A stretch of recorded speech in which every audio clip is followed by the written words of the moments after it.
माझ्या माहितीनुसार तालुका पातळीवर पिण्याच्या पाण्याच्या बाबतीत अत्यंत समृद्ध समजला जायचा। पिण्याची पाण्याची व्यवस्था आदरणीय सोपल साहेबांच्या मार्गदर्शनातून आणि संकल्पनेतून एक दिवसाआड पाणी दिलं जायचं। पाण्याची बचत हीच पाण्याची निर्मिती या संकल्पनेतून बार्शी शहराला एक दिवसाआड पाणी दिलं जात होतं। त्यावेळेस हे विरोधक म्हणत होते की 1 वर्षाची पाणीपट्टी घेऊन तुम्ही 6 महिने पाणी देताय। मित्रांनो, आज तुम्ही आम्ही या शहरामध्ये राहत आहोत। आज 1 महिन्यात किती वेळा पाणी येतं आणि संपूर्ण वर्षात किती वेळा पाणी येतं। वर्षाची पाणीपट्टी पूर्ण व्याजासकट घेतली जाते, परंतु वर्षात आपल्याला पाणी किती दिवस मिळतं हे आपण सर्वजण अभ्यास करण्याची गोष्ट आहे। किसी ने क्या खूब कहा कि सौंप दो उस आदमी को दुनिया का कारोबार जिस आदमी के दिल में कोई आरजू न हो। निश्चितपणानं हा तालुकाच माझा परपंच आणि हा तालुकाच माझा संसार म्हणून आपलं संपूर्ण आयुष्य या तालुक्याच्या विकासासाठी ज्यांनी अर्पण केलं अशा सोपल साहेबांना आपलं बहुमूल्य मत देऊन आपण त्यांना पुन्हा एकदा विधानसभेमध्ये या तालुक्याचं नेतृत्व करण्यासाठी, या जिल्ह्याचं नेतृत्व करण्यासाठी, या बार्शी तालुक्याला पडलेलं एक सुंदर स्वप्न, या बार्शी तालुक्याला पडलेलं एक सुंदर स्वप्न, या सोलापूर जिल्ह्याचा अभिमान आदरणीय दिलीपरावजी सोपल साहेब यांना पुन्हा एकदा संधी द्यावी।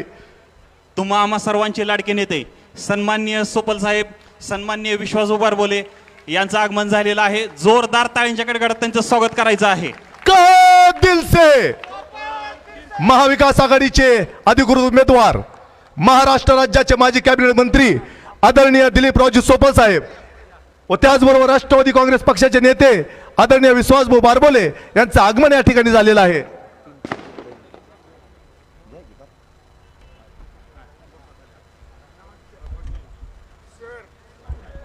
मित्रांनो, मी माझं छोटंसं भाषण या ठिकाणी संपवत असताना एवढं सांगतो की निश्चितपणानं पिण्याचा पाण्याचा प्रश्न जर आपल्याला संपवायचा असेल, येणाऱ्या काळामध्ये बार्शी शहरामध्ये पुन्हा एकदा पिण्याचं पाणी सुरळीत करायचं असेल आणि या बार्शी तालुक्याचा स्वाभिमान जपायचा असेल, हा बार्शी तालुका दहशतमुक्त करायचा असेल तर निश्चितपणानं आदरणीय सोपल साहेबांना आपण येणाऱ्या 20 तारखेला मशालीच्या चिन्हासमोरील बटन दाबून आपलं नेतृत्व करण्यासाठी, पुन्हा एकदा या महाराष्ट्राला एक अभ्यासू व्यक्तिमत्व मिळवून देण्यासाठी, आदरणीय साहेबांना कॅबिनेट मंत्रीपदी विराजमान करण्यासाठी, सोलापूर जिल्ह्याच्या पालकमंत्रीपदी विराजमान करण्यासाठी आपलं बहुमूल्य वेळ आणि मत आदरणीय साहेबांना द्यावा अशा प्रकारची आग्रहाची विनंती करतो आणि थांबतो। जय हिंद, जय महाराष्ट्र।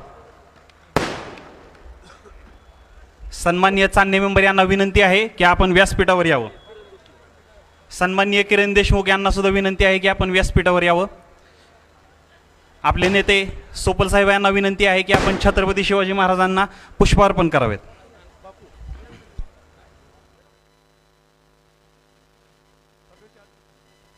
सभेचे अध्यक्ष आदरणीय शशिकांत बापू पवार, त्याचबरोबर विश्वासभाऊ बारबोले, त्याचबरोबर आदरणीय दिलीपरावजी सोपल साहेब, व्यासपीठावरील मान्यवरांना विनंती आहे कृपया आपण छत्रपती शिवरायांना पुष्पहार अर्पण करावा।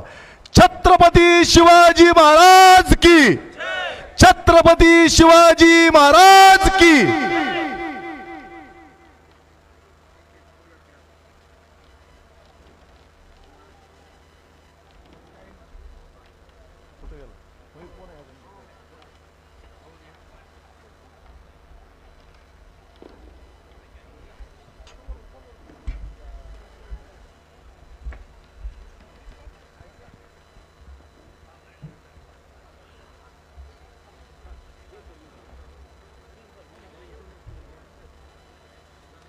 सर्व महाविकास आघाडीचे नेते इथं उपस्थित आहेत।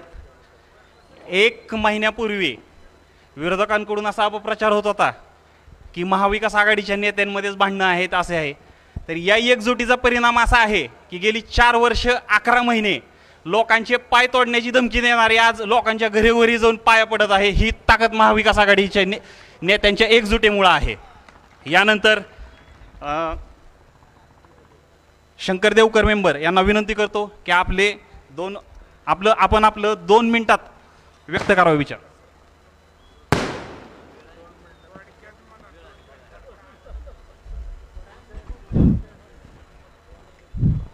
महाविकास आघाडीचे उमेदवार आदरणीय सोपल साहेब, त्याचबरोबर आजच्या सभेचे अध्यक्ष शशिकांत बापू आणि सन्माननीय व्यासपीठ आणि समोर उपस्थित सर्व पत्रकार बंधू, मतदार बंधू, ज्येष्ठ मंडळी, तरुण मंडळी, सर्व तरुण मित्र, आज या ठिकाणी सोपल साहेबांच्या प्रचारार्थ बोलत असताना बार्शी तालुक्याचा जो लोकप्रतिनिधी आहे त्या लोकप्रतिनिधींनी काय दिवे लावले हे थोडक्यात मी आपल्याला सांगणार आहे. त्या लोकप्रतिनिधींनी बार्शी तालुक्यात आणि शहरात मी 4,000 कोटीचा निधी, विकास निधी आणला. अरे तो विकास निधी आणला होता पण तो विकास निधी गेला कुठं? तो गेला नीट आपल्या घरी, स्वतःच्या भावाच्या खिशात आणि स्वतःच्या तुमच्यासुद्धा खिशात. या बार्शी शहरात आणि बार्शी तालुक्यात असंख्य सुशिक्षित बेरोजगार तरुण आहेत. प्रत्येकजण आपापला व्यवसाय, कुठं ट्रॅक्टर, कुठं ट्रक, टिपर ह्या माध्यमातून दगड, मुरुम वगैरे विकायचे. पण आज या उपळाई रोड भागात राहणारे माझे असंख्य मित्र आहेत. प्रत्येकाकडे ट्रॅक्टर होते. आज प्रत्येकाने ट्रॅक्टर विकून आपल्या हातावर हात मारून या शहरात रिकामे टेकडे झालेले आहेत. का तर फक्त प्रपंच हा ह्या तालुक्याच्या प्रतिनिधीला आणि त्याच्या भावाला आहे, ह्याच्याशिवाय दुसऱ्याला कुणाला नाही. मला एक सांगा, याच्या अगोदर 40 वर्ष झालं सोपल साहेब राजकारण करतायत. त्यांनी कधी त्यांच्या भावाला टेंडर दिलं का? त्यांच्या पुतण्याला दिलं का? त्यांच्या नातवाला दिलं का? किंवा त्यांच्या घरात कुणाला दिलं का? हे सर्वस्व दिलं असेल तर या शहरातल्याने, ह्या तालुक्यातील या तरुण बांधवांच्या प्रपंचाला एक त्याचा उदरनिर्वाह चांगला व्हावा म्हणून या नेत्यांनी सर्वासाठी काम केलं. आणि या मोठमोठ्या ह्या वल्गना 4,000 कोटीच्या या देवेंद्र फडणवीसनं जर 4,000 कोटीचा ह्याला निधी दिला असता तर मग कमळ कुठं गेलं? कमळ कुठं गेलं मित्रांनो सांगा मला. या देवेंद्र फडणवीसचा बिअरर चेक 4,000 कोटीचा एकनाथ शिंदेच्या अकाउंटवर बाउन्स झालाय मित्रांनो, हे लक्षात ठेवा. जर ह्या 4,000 कोटीचा लेखाजोखा आपण तालुक्यात मोठे मनानं सांगताना तर मग कुठलाही विकास कुठं झालेला नाही. सगळं मी बार्शी शहर आणि तालुक्यात संपूर्ण मतदारसंघात फिरलो, परंतु आज बी रस्त्याची परिस्थिती तशीच आहे. आणि आज आपण या ठिकाणी आपण या रोडवर जी सभा घेतोय, ह्या सुद्धा रस्त्याचं काम सोपल साहेबांनी नगर उत्थान योजनेतून केलेलं आहे. ही तुम्हाला मी आवर्जून सांगतो या ठिकाणी. आणि भविष्यात हा वेध घेत असताना वेळ अपुरा असल्यामुळं बरीच नेते मंडळी बोलणार आहे. पुन्हा सोपल साहेब निवडून आल्यानंतर ती कोणाला टेंडर स्वतःच्या घरात घेणार नाहीत. झाला विकास तर या तरुणांचा होईल, या तालुक्याचा होईल, ह्या शहराचा होईल. जाता जाता आपल्याला सगळ्याला सांगतो, येत्या 20 तारखेला सोपल साहेबांचं चिन्ह आहे मशाल समोरचं बटन दाबून आपण त्यांना प्रचंड बहुमतानं निवडून द्यावं एवढीच विनंती करतो आणि माझे 2 शब्द संपवतो. जय हिंद, जय महाराज. धन्यवाद. यानंतर माजी नगरसेवक अशोकांना बोकेफोडे यांना मी विनंती करतो की त्यांनी या ठिकाणी आपलं मनोगत व्यक्त करावं. आदरणीय अशोकांना बोकेफोडे.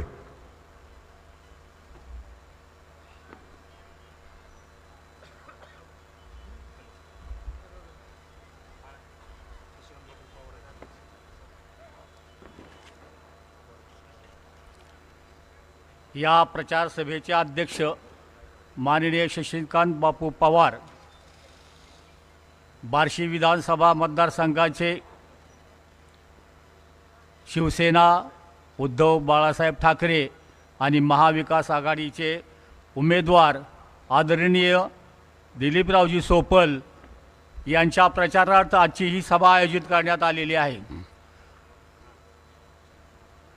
मी बार्शीकर नागरिकांना एवढं सांगतो, मी काय राजकारणावर बोलणार नाही, परंतु बार्शी नगरपालिकेमध्ये हे आमदार पुरस्कृत नगरसेवकांनी काय धिंगाणा घातला आणि काय घोटाळा केला आणि तुमच्या कररूपी मिळालेल्या पैशाचा दुरुपयोग केलेला आहे. त्याची काही ठळक उदाहरणं मी आपल्यापुढे सादर करीत आहे. बार्शी नगरपालिकेने महाराष्ट्र शासनाकडून सिमेंट काँक्रीट रस्त्याबाबतचे कामे मंजूर करण्यात आली. 11 रस्त्याची 90 कोटीची कामे मंजूर केली. त्या 90 कोटीवर जादा 9.80% दराची निविदा मंजूर करून या बार्शी नगरपालिकेतील पैशाचा दुरुपयोग केलेला आहे स्वतःच्या स्वार्थासाठी. सिमेंट काँक्रीट रस्त्याची कामं निकृष्ट दर्जाची झालेली आहे. या कामात ठेकेदारांना बिले देताना शासन नियम थर्ड पार्टी टेक्निकल ऑडिट न करताच ठेकेदाराला बिले दिली आहेत. थर्ड पार्टी टेक्निकल ऑडिट केलं असतं तर ह्यांचा काळा बाजार उघड पडलेला असता आणि मग या कामामध्ये आपल्याला टेंडरच्या कामामध्ये आपल्याला कमिशन मिळलेलं नसतं. या कामामध्ये नगरपालिकेने जवळजवळ 63 कोटी रुपये 4 रनिंग बिलामध्ये ठेकेदाराला अदा केलेले आहेत. ह्या 4ही रनिंग बिलामध्ये थर्ड पार्टी टेक्निकल ऑडिट केलेले नाही. ही सगळी रस्त्याची कामं निकृष्ट दर्जाची आहेत. सिमेंट वापरलेले नाही, वाळू वापरलेली नाही, डस्ट वापरलेले आहे. अशा ह्या निकृष्ट दर्जाचं काम बघा आता 4-6 महिन्यातच सगळ्या रस्त्याला तडे निर्माण झालेले आहेत. असं हे ह्यांचं निकृष्ट दर्जाचं काम आहे आणि या रस्त्याच्या माध्यमातून अत्यंत भ्रष्टाचार केलेला आहे. याचे संपूर्ण रेकॉर्ड माझ्याकडे नगरपालिकेच्या कडून मी माहितीच्या अधिकारातून प्राप्त करून घेतलेले आहेत. तसेच महाराष्ट्र शासनाने पाणी पुरवठा वास्तविक पाहता आदरणीय सोपल साहेब यांनी 89-90मध्ये बार्शी शहरासाठी तीव्र पाणी टंचाई जी होती ती दूर करण्यासाठी 89-90मध्ये उजनीतून बार्शी नगरपालिकेला पाणी आणण्याचं महान कार्य केलेलं आहे. म्हणूनच बार्शीकर सोपल साहेबांना आधुनिक बार्शी शहराचा भगीरथ राजा असं संबोधतात. मी याला एवढं सांगतो की ही योजना केवळ 30 कोटी रुपयाची होती आणि आता जी दुसरी समांतर पाईपलाईन योजना जी आणलेली आहे यांनी मंजूर करून ती आहे जवळजवळ 296 कोटी रुपयाची. वास्तविक पाहता DSR रेटप्रमाणे जादा रेट वाढवून इस्टिमेट वाढवण्यात आलेले आहे आणि ते इस्टिमेट राज्य शासनाकडून मंजूर करून घेऊन त्याचा जादा झालेला खर्च हा बार्शीकराच्या कराच्या रूपानं वाढवण्यात आलेला आहे. तो बार्शीकरावर अन्यायी कर लादण्यात गेलेला आहे आणि या माध्यमातून 2 रनिंग बिलं जवळजवळ 70 कोटी रुपयाची दिले गेलेत आणि ते काम म्हणजे काय, फक्त पाईपलाईन खरेदी करणे आणि जॅकवेलचं काम सध्या खोदाईचं काम चालू आहे. ही सगळी योजना अपुरी आहे आणि या अशा स्थितीमध्ये फक्त कॉन्ट्रॅक्टरना बिलं देणे आणि त्या बिलामधून 20 ते 25% कमिशन खाणं एवढंच काम या कामामधून करण्यात आलेलं आहे. दुसरं म्हणजे नगरपालिकेने बार्शी शहरात शहर स्वच्छता ठेका देण्यासाठी काम देण्यात आले. तेही काम आपल्या भरजीतील ठेकेदारांना दिलेलं आहे. दरमहा 60 लाख रुपयाचं पेमेंट ठेकेदाराला अदा केलेलं आहे. हेच काम सोपल साहेबांची जेव्हा सत्ता नगरपालिकेवर होती ते काम BVG कंपनी पुणे यांना देण्यात आलेले होते आणि त्या कंपनीला केवळ 17 लाख रुपये महिना दरमहा प्रतिभा देण्यात येत होते. केवढा हा डिफरन्स आहे, केवढा हा भ्रष्टाचार या कामात केला जातो याचं हे नागरिकांना मी उदाहरण म्हणून देण्यात येत आहे. तसेच बार्शी शहरामध्ये जो कचरा निर्माण होतो तो कचरा डेपोवर जमा केला जातो. त्या कचऱ्यापासून नगरपालिकेला खत निर्मिती करणे कामाचे टेंडर त्यांच्याच मर्जीतील ठेकेदार समर्थ कन्स्ट्रक्शन मंदार कुलकर्णी यांना देण्यात आलेले आहे. त्या ठिकाणी कुठलाही कचऱ्यापासून खत तयार केलेलं नाही. नगरपालिकेमध्ये मी माहितीच्या अधिकारात विचारले ह्याचं खत तयार झाल्याचं स्टॉक रजिस्टर आहे का, ते मला दाखवण्यात आलेलं नाही. म्हणजे खत रजिस्टर स्टॉक रजिस्टर जमा नाही. केवळ पेमेंट ठेकेदाराला खोटी बिलं अदा केलेली आहेत. ती खोटी बिलं 1.5 वर्षामध्ये जवळजवळ 1.5 कोटी रुपयाची बिलं अदा केलेली आहेत. आणि हे विशेष म्हणजे 2021मध्ये हे टेंडर मंजूर केलेलं आहे. त्या टेंडरला मुदतवाढ देण्यात आलेली आहे आणि बेकायदेशीर टेंडर हे अद्याप त्या समर्थ कन्स्ट्रक्शन यांना चालू आहे आणि नगरपालिका पेमेंट देत आहे. मित्र हो, आपणास एवढंच विनंती करतो की भुयारी गटार योजना ही सोपल साहेबांनी 13-14मध्ये मंजूर करून आणली होती. परंतु जेव्हा त्या दिल्ली शासनामध्ये केंद्र शासनामध्ये बदल झाला तेव्हा ते आपल्या योजनेमध्ये पुढे काही निर्णय झालेला नाही. ती योजना भुयारी गटार योजना यांनी यासाठी मंजूर केली आणि भुयारी गटार योजनेचे काम करत असताना बार्शी शहरातील सर्व रस्ते उकडले आणि ते 3 वर्ष इतका नागरिकांना त्या ह्याचा धुळीचा त्रास झाला. अनेकांना रोग झाले, फुफ्फुसाचे रोग झाले, श्वसनाचे रोग झाले आणि नंतर जे काम केले त्या कामामध्ये निकृष्ट दर्जाचे पाईपलाईन टाकले, हलक्या दर्जाचे पाईपलाईन टाकले आणि त्याच्यातून जवळजवळ 110 कोटी रुपये त्यांनी खर्च केले आणि या कामाचं टेक्निकल ऑडिटसुद्धा झालेलं नाही. या कामी महाराष्ट्र शासनाच्या दिल्ली शासन, केंद्र शासन यांच्या महाप्रबंधक लेखाकार कॅगनं ऑडिट केलेलं आहे. साहेब तुमच्या माहितीसाठी सांगतो, ते ऑडिट 19-20 या सालात झालेलं आहे आणि त्याचा ऑडिट रिपोर्ट हा बार्शी नगरपालिकेला आलेला आहे. त्या ऑडिट रिपोर्टमध्ये अतिशय बेकायदेशीर कामाबाबत त्याच्यामध्ये उल्लेख केलेला आहे आणि हा ऑडिट रिपोर्ट 19-20 येऊनसुद्धा तो कौन्सिल पुढे सभागृहात मांडलेला नाही. परंतु तो माहितीच्या अधिकाराखाली मी मिळवला आणि त्यामध्ये महाप्रबंधक केंद्र शासन दिल्ली यांनी म्हणजे कॅग याने या शासनाच्या संस्थेने बार्शी नगरपालिकेच्या आर्थिक व्यवहारावर कडक ताशेरे ओढलेले आहेत. हे मी आपणास सांगतो की आपण दरवर्षी आपला टॅक्स भरतो, वेळेवर भरतो, पण टॅक्सचा उपयोग या गेली 5-6 वर्षामध्ये स्वतःच्या फायद्यासाठी केलेला आहे. अशा ह्या प्रवृत्तीला, दुष्ट प्रवृत्तीला नष्ट करण्यासाठी त्या विधानसभेमध्ये आपले बार्शी विधानसभेकरता शिवसेना उद्धव बाळासाहेब ठाकरे यांच्या पक्षातर्फे महाआघाडीचे अधिकृत उमेदवार आदरणीय दिलीपरावजी सोपल साहेब यांना आपण प्रचंड मताने निवडून द्यावे ही नम्र विनंती आहे. जय हिंद, जय महाराष्ट्र. सन्माननीय बाळासाहेब गंजे यांना विनंती आहे की आपण व्यासपीठावर यावे. सन्माननीय राकेश नवगिरे यांनाही विनंती आहे की आपण व्यासपीठावर यावे. सगळ्यांना आजगर नावाचा प्राणी माहिती आहे का? तर त्या आजगर नावाच्या प्राण्याचं कसं असतंय, कितीही खाल्लं तरी पोट भरत नाही. तसं आपल्या बार्शीत एक आजगर नावाचा प्राणी आहे.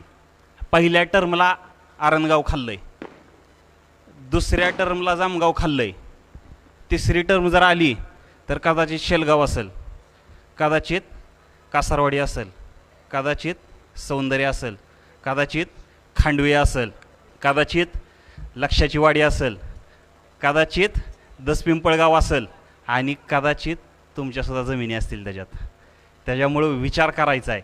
यानंतर एक छोटी चिमुकली मनाने आली आहे आणि म्हणते की मला सोपल साहेबांबद्दल काहीतरी बोलायचं आहे.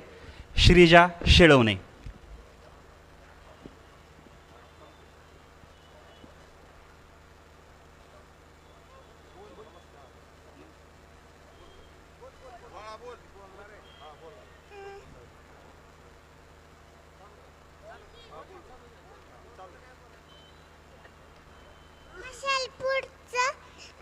बटन दाबून सोपल साहेबांना विजय करा. जय हिंद.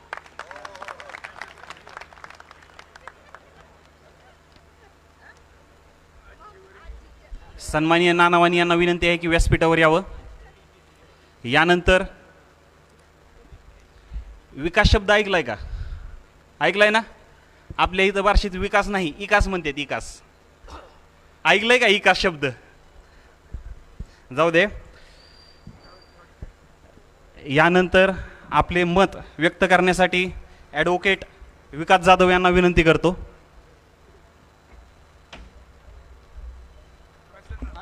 तर काय गॅजेट करावं का काय नाव बदलायचं? आजच्या सभेचे अध्यक्ष, या भागाचे नेते, आपले सगळ्यांचेच मार्गदर्शक शशिकांत बापू पवार, आपले सर्वांचे नेते आणि महाविकास आघाडीचे नेते सन्माननीय दिलीपरावजी सोपल साहेब, माजी नगराध्यक्ष आणि ओरिजिनल राष्ट्रवादी काँग्रेस पक्षाचे नेते विश्वासभाऊ बारबोले, व्यासपीठावरील काँग्रेसचे नेते जीवनदत्त आरगडे आणि सर्वच व्यासपीठावरील पदाधिकारी आणि समोर उपस्थित मान्यवर, या ठिकाणी आज महाविकास आघाडीचे शिवसेना उद्धव बाळासाहेब ठाकरे पक्षाचे उमेदवार दिलीपरावजी सोपल साहेब यांच्या प्रचारानिमित्त आज या ठिकाणी जाहीर सभेचं आयोजन केलेलं आहे. या भागामध्ये, या बार्शी शहरामध्ये मागच्या 5 वर्षामध्ये आपण किती समस्यांना तोंड देत आलेलो आहे हे फक्त आपण मतदानाला जाताना आपण सगळ्यांनी आठवायचं आहे. या ठिकाणी मी आपल्याला आवर्जून सांगतो की देशामध्ये काय चाललंय, राज्यामध्ये काय चाललंय, यापेक्षा या बार्शीमध्ये काय चाललंय हे पाहण्याची गरज आहे. मित्रांनो, बार्शी शहरामध्ये उजनीचं पिण्याचं पाणी आणलं कोणी? सोपल साहेबांनी आणलं. परंतु त्या पाण्याचं वाटप देखील किंवा नियोजन देखील ह्या विरोधकांना करता आलेलं नाही. नगरपालिकेच्या माध्यमातून मागच्या 5 वर्षामध्ये आपण पाहतोय 8-8 दिवस 10-10 दिवस आमच्या नळाला पाणी येत नाही. सर, स्वच्छतेचा प्रश्न तर इतका गंभीर आहे की या ठिकाणी गटारी जर काढल्या तर साहेब त्यातलं मटेरियल काय उचलून कधी नेलेलं आमच्या पाण्यात नाही. परत तोच मटेरियल गटारीत पडणार, परत तोच वर्षानंतर काढला जाणार. ही अशी दुरावस्था करून ठेवली बार्शीची. आता रस्त्याच्या कामाच्या संदर्भात असेल हे विश्वास भाऊ बोलतील, परंतु सर्वसामान्य जनतेला ज्या आपण सुविधा द्यायला पाहिजे त्या सुविधा देण्याची क्षमता सुद्धा आपल्या विरोधकामध्ये नाही. आणि म्हणून आपल्याला येत्या निवडणुकीमध्ये मागच्या 5 वर्षामध्ये आपल्याला जो त्रास झालेला आहे तो आठवून आपण सोपल साहेबांना या ठिकाणी या बार्शी शहरातून प्रचंड मताधिक्य द्यायचं अशी मी या ठिकाणी आपल्याला विनंती करणार आहे. मित्रांनो, या सरकारनं काय केलं, कशा पद्धतीनं सोयाबीनचे भाव, कांद्याची परिस्थिती, शेतकऱ्यांना कसा त्रास झाला हे माहिती आहे आपल्याला सगळ्यांना. आपण शहरामध्ये देखील जरी राहत असलो तरी आपण शेतकऱ्यांची मुलं आहेत. सर्वसामान्य समाज देखील आपल्या शहरामध्ये राहतोय. व्यापाऱ्यांची सुद्धा किती अडचण या ठिकाणी करून ठेवलेली आहे. नोकरदारांच्या प्रचंड समस्या या सरकारनं करून ठेवलेल्या आहेत. म्हणजेच सांगायचं, आणि याहीपेक्षा पुढे जाऊन प्रशासनाचा प्रचंड मोठ्या प्रमाणात गैरवापर करणारे हे सरकार आणि त्या सरकारमधले हे सगळे आपले विरोधक देखील त्यातलेच आहेत. म्हणून आपल्याला मी या निमित्तानं सांगतो की आपण येत्या 20 तारखेला मशालीच्या चिन्हासमोरचं बटन दाबून सोपल साहेबांना प्रचंड मताधिक्य द्यायचंय आणि ही बार्शी दहशतमुक्त करायची, असं या निमित्तानं मी आपल्याला विनंती करतोय. आपण एवढं लक्षात ठेवावं की ही निवडणूक सोपल साहेबांची नाही आहे. ही निवडणूक तुमच्या आमच्या भवितव्याची निवडणूक आहे. ही निवडणूक सर्वसामान्य मुलांच्या कुटुंबातील त्यांच्या भविष्याची निवडणूक आहे, पुढच्या पिढीच्या भविष्याची निवडणूक आहे. त्यामुळं आपण येत्या 20 तारखेला या शहरातून आपण सातत्यानं सोपल साहेबांच्या पाठीमागे राहिलेला आहातच, परंतु या निवडणुकीमध्ये एवढं मताधिक्य आपल्याला यायचं आहे की इथून पुढच्या काळामध्ये कोणत्याही सत्ताधाऱ्यांना दहशतीचं वातावरण निर्माण करण्याची तलब झाली नाही पाहिजे, एवढं या निमित्तानं सांगतो. अनेक प्रश्न आहेत, अनेक समस्या आहेत, त्या सोडवण्याचं काम मागील 40 वर्षामध्ये सोपल साहेबांनी केलेलं आहे. परंतु सध्याचे जे सत्ताधारी आहेत हे मात्र लोकांच्या, सर्वसामान्यांच्या समस्या वाढवण्याचं काम करत आहेत. सोपल साहेबांनी केलेल्या कामांचा जर पाढा वाचायचा म्हटलं तर या ठिकाणी माझंच भाषणाला किरण सर 10 वाजतील. म्हणून मी अधिक न सांगता या बार्शी तालुक्यामध्ये, या बार्शी शहरामध्ये पिण्याच्या पाण्यापासून ते शेतीच्या पाण्यापर्यंतचे प्रश्न सोडवण्याचं काम फक्त आणि फक्त दिलीपराव सोपल साहेबांनी केलेला आहे. उजनीचं पाणी पिण्यासाठी बार्शीला आणलं याचे आपण सगळे साक्षीदार आहात, परंतु उजनीचं पाणी बार्शी तालुक्यातील शेतीसाठी सुद्धा सोपल साहेबांनीच आणलं याचे सुद्धा आपण साक्षीदार आहात. या 5 वर्षामध्ये विरोधकांनी 1 इंचभर उजनीच्या पाण्याचा प्रश्न पुढं सरकवलेला नाही. म्हणून आपल्याला कर्तव्यदक्ष आणि या बार्शी तालुक्याचे सर्वसामान्य जनता हाच माझा प्रपंच म्हणून सर्वसामान्य कुटुंबातील पोरं हीच यांचंच उज्ज्वल भवितव्यासाठी झटणारे दिलीपरावजी सोपल साहेब यांना आपण प्रचंड मताधिक्यानं निवडून द्यावं अशी मी विनंती करतो. आणि पुन्हा एकदा सांगतो की आता इथून पुढचे 4-5 दिवस अतिशय काळजी करण्यासारखे आहेत. कशा कशा पद्धतीने आपल्याला त्रास देण्याची मानसिकता विरोधकांची आहे हे आपल्याला भाऊ आणि साहेब सांगणार आहेत, परंतु आपण सगळ्यांनी दक्ष राहणं गरजेचं आहे.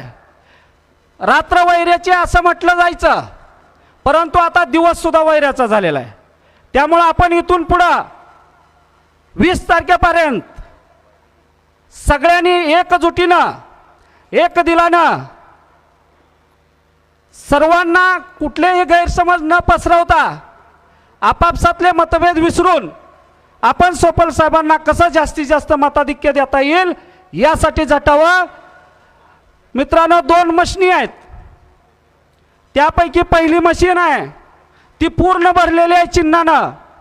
त्या पहिल्या मशीनवरचं दुसरं बटन 2 नंबरचं जे आहे, आपला माणूस 1 नंबर आहे, परंतु आपलं नाव मशीनवर 2 नंबरला आहे, दिलीप गंगाधर सोपल.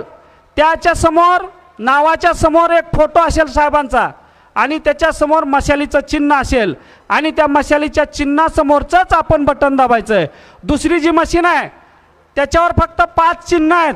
त्या मशीनकडे बघायचं सुद्धा नाही, कारण त्या मशीनवर 2 नंबरला तसंच मशालीसारखं दिसणारं चिन्ह आहे. त्या मशीनकडे बघायचंही देखील नाही. म्हणून एवढंच मी या निमित्तानं सांगतो की अतिशय दक्षपणानं आपण राहावं अशी विनंती करतो आणि थांबतो. धन्यवाद. जय हिंद, जय महाराष्ट्र. विरोधकांना आपण सगळे तर वैतागलेले आहेतच, निर्जीव गोष्टी सुद्धा वैतागलेल्या आहेत. ताडसौंदर्य रोडचा जो सिमेंटचा रस्ता होता त्याच्यावर डांबरीकरण केलेलं आहे. एकाच पावसात पुन्हा सिमेंटचा सगळा रस्ता झालेला आहे. तो सिमेंटचा रस्ता म्हणतोय गुड बाय विकास खाऊ. आत्ता नवीन केलेल्या गटारी पुन्हा तुटल्या मुडल्या अवस्थेला झालेल्या आहेत. त्या गटारी म्हणतात गुड बाय विकास खाऊ. सोलापूर रोडला रस्ता असा केलेला आहे, घरं खाली आणि रस्ते वर झालेले आहेत. ती घरं सुद्धा म्हणतात गुड बाय विकास खाऊ. यानंतर आपले विचार व्यक्त करायला मी गव्हाणे मेंबर यांना निमंत्रित करतो.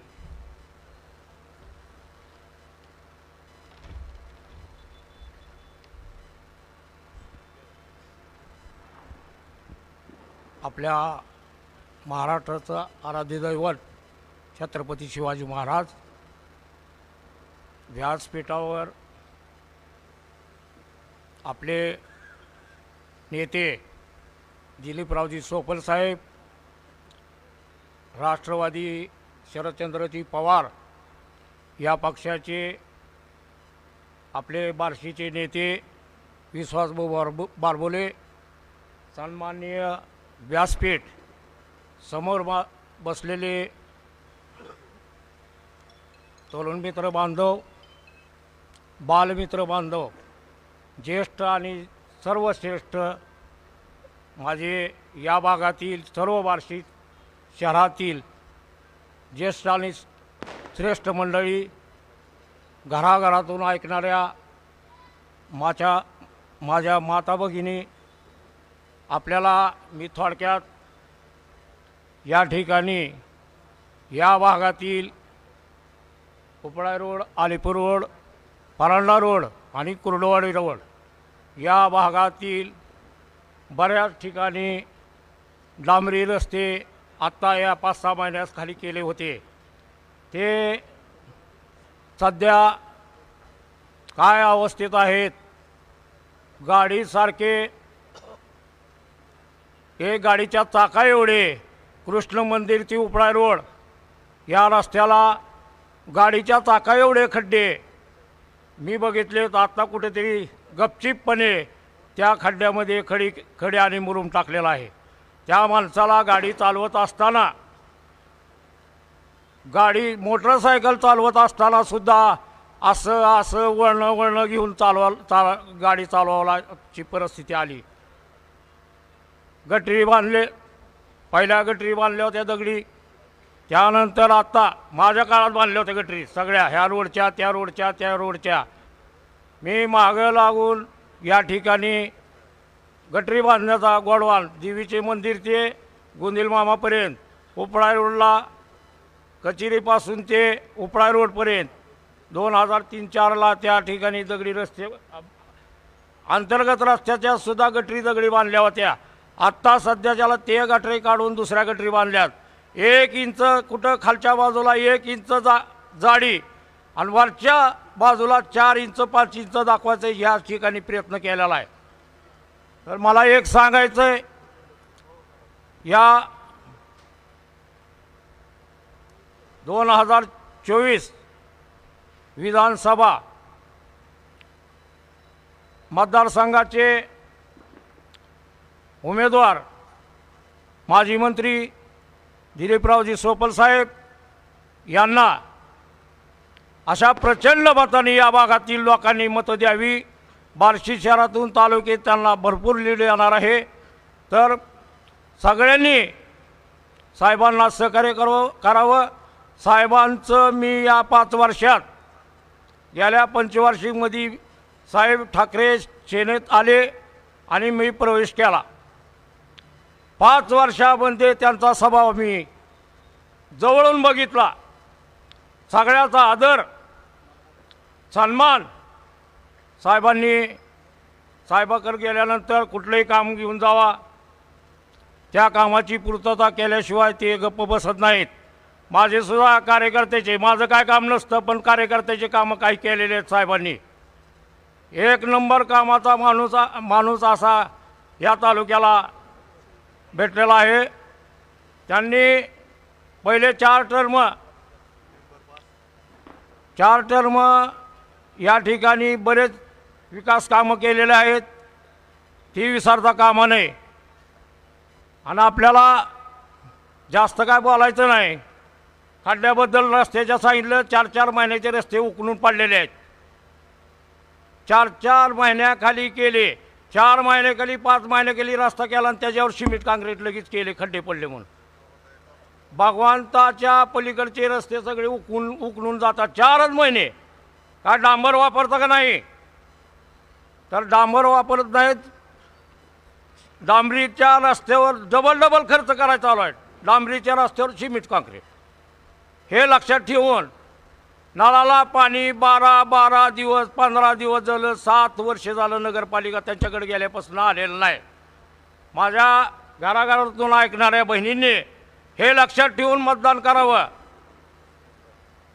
आपली सत्ता पुढं तरी येणारच आहे आणि आत्ता सोपल साहेबांना सगळ्यांनी निवडून द्यायचं आहे. असंख्य भरघोस मताने सोपल साहेबांना निवडून द्या, एवढीच विनंती करतो. 2 शब्द संपवतो. जय हिंद, जय महाराष्ट्र. यानंतर एक विशेष सत्कार होत आहे.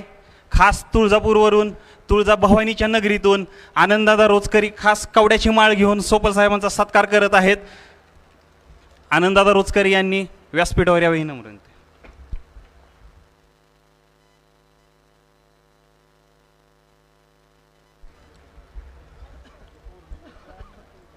तुळजापूरहून खास सोपल साहेबांचा सत्कार करण्यासाठी या ठिकाणी या मंडळी आलेले आहेत. लख पडला प्रकाश दिवट्या मशालीचा, गोंधळाला उभा गोंधळी भवानीचा, गोंधळाला उभा गोंधळी भवानीचा.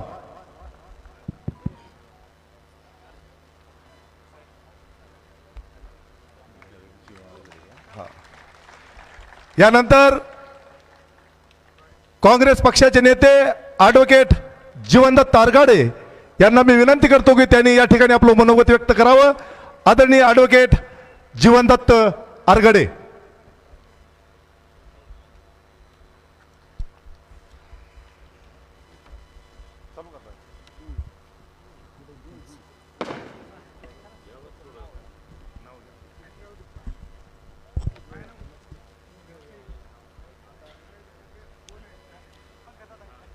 बार्शी विधानसभा मतदारसंघाच्या प्रचाराच्या निमित्त महाविकास आघाडीचे उमेदवार आपल्या बार्शीचे हेरिटेज लीडर ॲडव्होकेट दिलीप सोपलसाहेब यांच्या प्रचाराच्या निमित्त व्यासपीठावर उपस्थित असणारे आजच्या कार्यक्रमाचे अध्यक्ष आदरणीय शशिकांत बापू गव्हाणे साहेब, आमचे राष्ट्रवादीचे नेते आदरणीय विश्वासभाऊ बारबोले, राष्ट्रवादीचे शहराध्यक्ष आदरणीय किरण देशमुख सर, राष्ट्रवादीचे तालुकाध्यक्ष आदरणीय चव्हाण साहेब, आमचे काँग्रेसचे नेते आणि या उपळाई रोडच्या भागातले महादेवदादा मांजरे यांचे नातू आदरणीय निलेश नाना मांजरे पाटील, आमच्या काँग्रेसचे वसीमभाई पठाण, राकेशजी नवगिरे साहेब आणि खूप व्यासपीठावर सर्वच जणांची नावं घेणं शक्य नाही. सर्वच पक्षाचे मान्यवर पदाधिकारी आणि आदरणीय वाहिदभाई नाळेसाहेब, महेदिमिया लांडगे साहेब, हरिभाऊ कोळेकर साहेब,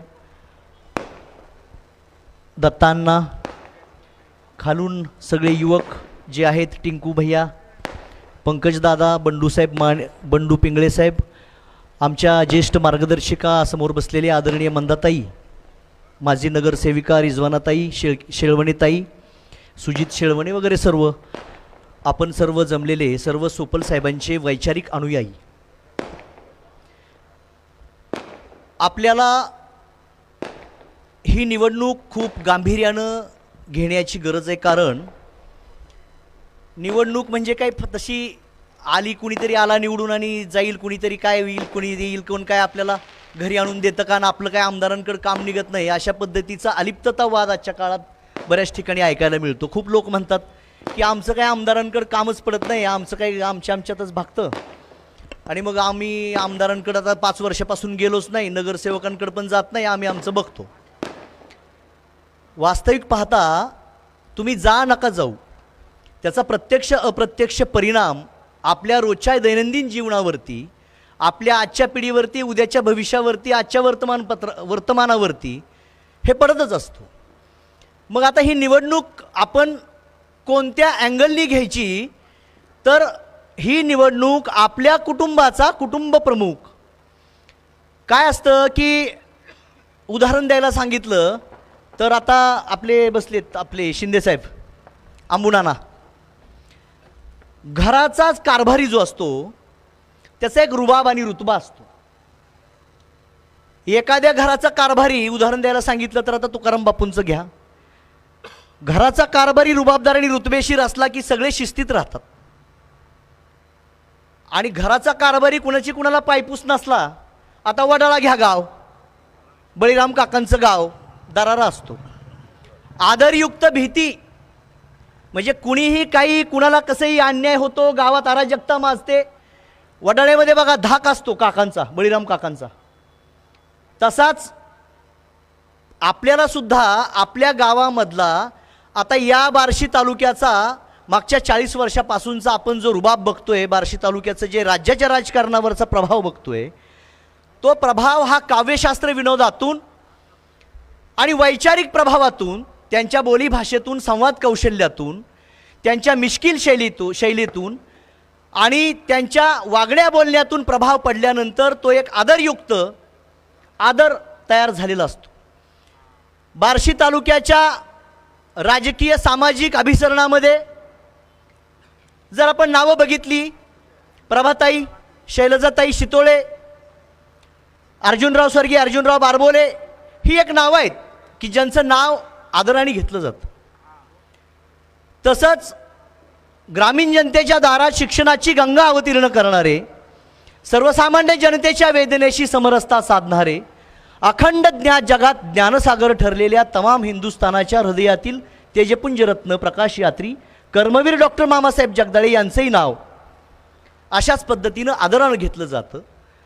आणि त्याच तुलनेत या तालुक्यामध्ये कायमस्वरूपी अखंड तेवत असणारा कर्मयोगी, नव्या युगातला राजकीय कर्मयोगी म्हणून ज्यांचं नाव राज्यभरात, जिल्ह्यात आणि घराघरात आदरानं घेतलं जातं, असे उमेदवार सोपल साहेब आहेत.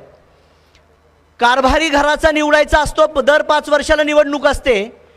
आपली त्रिस्तरीय पंचायत राज व्यवस्थेमध्ये कधी नगरपालिका, कधी पंचायत समिती, कधी काय असतं, कधी गावची ग्रामपंचायत असते. या गावाचा एक ऑटोनॉमिकल टोन आहे. हे सेल्फ ऑटो चार्ज असणारं गाव आहे. हे आपापल्या सेल्फ रिदममध्ये चालतं. प्रत्येकजण सभ्यतेनं, सुसंस्कृतपणे, सुशिक्षितपणे, हे अर्धा जिल्हा आहे आपला, 6 तालुक्याचा कारभार इथून चालतो. 6 तालुक्यातले ग्रामसेवक, तलाठी, प्राथमिक शिक्षक, प्राध्यापक, माध्यमिक शिक्षक हे सगळे इथं राहतात. कारण आरोग्य आणि शिक्षणाच्या सोयी इथं मोठ्या प्रमाणावर झाल्यात. बाजारपेठ चांगली आहे. त्यामुळं या गावाला जिल्ह्याचा दर्जा द्यावा असं 1985 साली झालं होतं. पण आपल्या समोरच्या महाशयांनी मागच्या 2-4 वर्षापूर्वी हे बार्शी उस्मानाबाद जिल्ह्यात जावं म्हणूनच काहीतरी एक नवा जावई शोध लावला.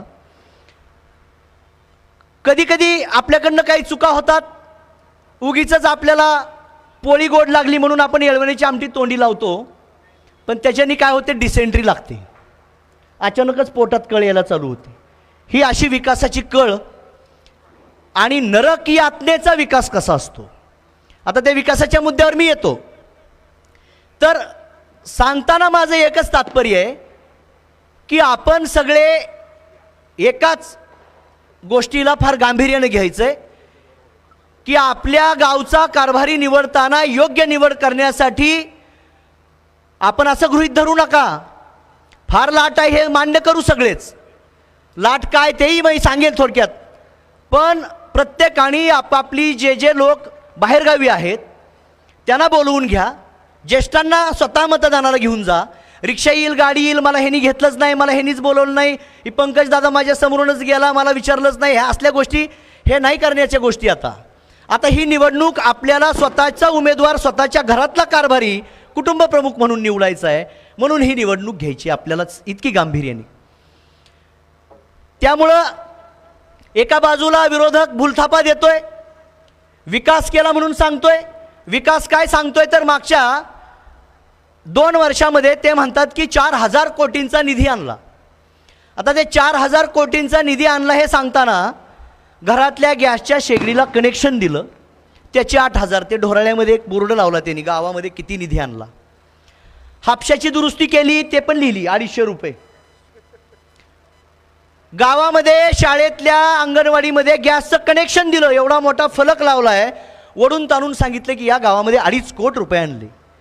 निधी सांगताना आता सोपल साहेब त्या दिवशी मिश्किलीनं सांगितलं की या गावात पोस्टमन किती आहे त्याचाही पगार काउंट केला, या गावात पोलीस किती आहे त्याचाही पगार काउंट केला, या गावात किती म्हशीनी किती गवत खाल्लं तर तो चारामध्ये सुद्धा त्याचं व्हॅल्युएशन काढलं की काय. 4,000 कोटीचा विकास जर झाला असता किंवा त्यांनी जर तसा विकास करण्यासाठीचं ते पुढं दिसलं असतं तर तुलनात्मक सांगतो, मुंबईमध्ये आपण सगळे जाता, राजीव गांधी सागरी समुद्र सेतू आहे, वरळी ते बांद्रा लिंक जोडणारा, समुद्रातून केलेला रस्ता आहे. तो 1,500 कोटी ते 2,000 कोटीचा तो त्याचं बजेट आहे. 2,000 कोटीमध्ये 8 किलोमीटर समुद्रामध्ये रस्ता केला जातो. या तालुक्यामध्ये 4,000 कोटी आणले म्हणून आवई उठवली जाते. तर 4,000 कोटी रुपये कसे आले, कुठून आले, आणि जर आले असते तर ते आम्हाला का दिसले नाही, तर ते त्याचं असं आहे, ते कुणाला दिसतात त्याचं एक वैशिष्ट्य आहे. 4,000 कोटी जर ज्यांना विकास दिसत नसेल तर त्यांना विरोधाची कावीळ झाली असं समजू त्यांच्या भाषेत. तर विकास बघण्यासाठी एक वेगळा चष्मा मिळतो. दुष्काळ पडल्यानंतर म्हशीला कडबा चारला जातो, पण तो कडबा असतो वाळलेला. त्या म्हशीला ते कडबा खावलं जात नाही. तर त्या म्हशीला जर कडबा खायचा असेल तर तिला हिरवा गॉगल लावायला लागतो. हिरवा गॉगल लावला त्या म्हशीला तो हिरवागार दिसतो कडबा, आणि ते म्हैस खाते. त्याप्रमाणे ह्या आमदारांचा विकास जर बघायचा असेल तर यांनी एक वेगळे चष्मे दिले पाहिजे. त्या चष्म्यातून आम्हाला विकास दिसला पाहिजे. ते हे बघा अच्छे दिन आले, हे बघा आता हे सगळं बार्शी इतकं सुजलाम सुफलाम झाली. तर ह्या असा आभासी विकास आहे, या विकासाचा कुठलाही बेस नाही. जर तसं असतं, आता काय असतं, एखादा व्यापारी हा गुणवंत व्यापारी कसा ठरला जातो? त्याच्या गुणवंत व्यापाऱ्यामध्ये त्याचा व्यापाराची एक लाईन असते.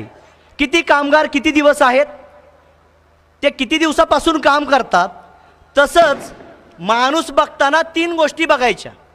एक तर त्या माणसाचा मोबाईल नंबर फार जुना आहे का, त्याचे मित्र फार जुने आहेत का. तसंच यांचं बघा विरोधकांचं, दर 6 महिन्याला नवा मित्र. हा 6 महिन्याचा मित्र पुढच्या 6 महिन्याला येत नाही. सांगण्यासारख्या असंख्य गोष्टी आहे. आपण सगळे सुज्ञ आहात. सोशल मीडियावरती रोज आपण बघतो आहोत राष्ट्रीय परिस्थिती, राज्याची परिस्थिती, जिल्ह्याची परिस्थिती, तालुक्याची परिस्थिती आणि आपल्या गल्लीतली गावची परिस्थिती कशी आहे. प्रचंड दहशतीखाली हा तालुका चाललाय. आज जर आपण हे थांबवलं नाही तर प्रत्येकाच्या घरात हे लोन जाणार आहे. प्रत्येकाचं आयुष्य असुरक्षित झालेलं आहे. याला कुठेतरी रोखण्यासाठी या तालुक्यामध्ये पुन्हा लोकशाही पुनर्प्रस्थापित करायची असेल तर सोपल साहेबांच्या या मशाल चिन्हावरती आपण त्यांना प्रचंड मताने निवडून दिलं तरच हे आपलं सगळं पुढचं येणारं जे काय अराजकता आणि संकट आहे ते थांबेल. पुन्हा एकदा मी सर्व सुज्ञ लोकांना सांगू इच्छितो, बोलण्यासारखे मुद्दे खूप आहेत. वेळोवेळी वेगवेगळ्या व्यासपीठावर मांडू, आपण बोलू. पण इथं बसलेले हे लोक काही माझ्यासारख्या एखाद्या नव्या व्यक्तीने सांगावं आणि त्यांना मग ते पटेल असं नव्हे. तरी पण आपण ही निवडणूक गांभीर्यानं घ्यावी, घेतली आहे तरीसुद्धा आणखी गांभीर्याने घ्यावी आणि निवडणुकी दिवशी कुणाचाही वाट न बघता पटकन जाऊन आपापलं मतदान पूर्ण भरलेल्या मशीनवरती 2 नंबरचं बटन मशाल चिन्हावरती दाबावं आणि प्रचंड मताने पुन्हा एकदा सोपल साहेबांना विधानसभेत जाण्याची संधी द्यावी असं मी सर्वांना, आपल्या सगळ्या गुणी जनतेला आवाहन करतो आणि माझे 2 शब्द संपवतो. जय हिंद, जय महाराष्ट्र. साहेब, सध्या बार्शीत एक स्कीम चालू आहे. संध्याकाळी 9च्या आत दरवाजाच्या बाहेर डरकाळ्या फोडायच्या आणि 9च्या नंतर दरवाजाला आतनं कडी लावून हातापाय पडायच्या. का तर नाराजी तेवढी झालेली आहे. त्याचंही एक कारण आहे. मला पोलीस स्टेशनमध्ये पोलिसांच्या समोर जीवे मारण्याची धमकी, नाना वाणींना धमकी, युवराजबापू काटेंना धमकी, महेशदादा यादवना धमकी, गणेशनाना नचकर यांना धमकी. बरं इथंही थांबत नाहीत. वैरागमध्ये मकरंद मालकांना धमकी, डिसले शेटना धमकी, कोरकेंना धमकी. बरं इथंही थांबले नाहीत. आगळगावमध्ये विश्वासभाऊंना धमकी, कृष्णराज नानांना धमकी. बरं इथंही थांबत नाही आहेत. नागेश अण्णांना धमकी, सुधीर भाऊंना धमकी, आर्यन भाईंना धमकी, सोपल साहेबांना धमकी. बरं इथंही थांबत नाही आहेत. ओमराजेंना धमकी. इथं तर थांबावं की डायरेक्ट रोहितदादा पवारांना धमकी. बरं आता इथं आपल्या सगळ्यांना वाटतं इथं थांबावं, डायरेक्ट मनोजदादा जरांगे पाटलांना धमकी. त्यामुळं ही स्कीम जोरदार चालू आहे. सकाळी 9च्या आत, संध्याकाळी 9च्या आत डरकाळ्या फोडायच्या आणि 9च्या नंतर कडे लावून हातापाय पाडायची वेळ यायला लागली. यानंतर चान्ने मेंबर यांना विनंती करतो अगदी थोडक्यात आपले मनोगत व्यक्त करावे.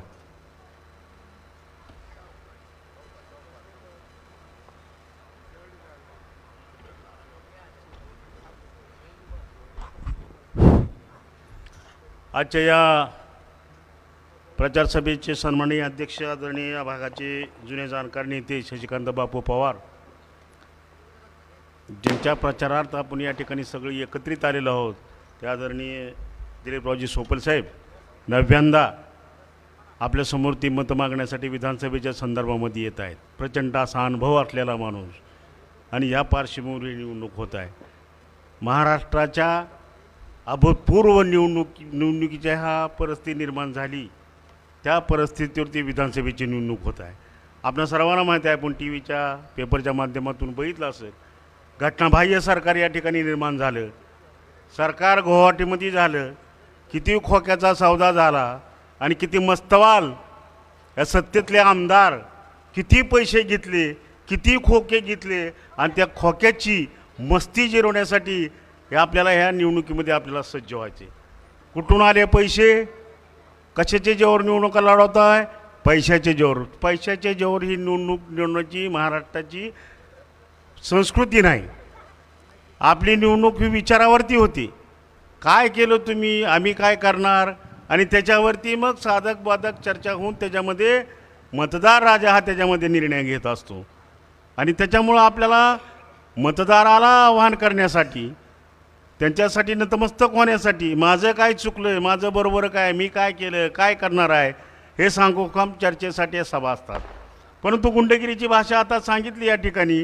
गुंडगिरी तसं काही नसतं हो, गुंडगिरी वगैरे. माणसं एकदा उद्रेक झाला, माणसं एकदा बंडाने पिटली ना, तर कपडे काढून चालायचं आणि पळायचं सुद्धा कळायचं नाही. त्याच्यामुळे गुंडगिरी, आता त्यांनी नावं सांगितली, माझं नाव त्यात नाही आलं नवनाथ चांदणेचं.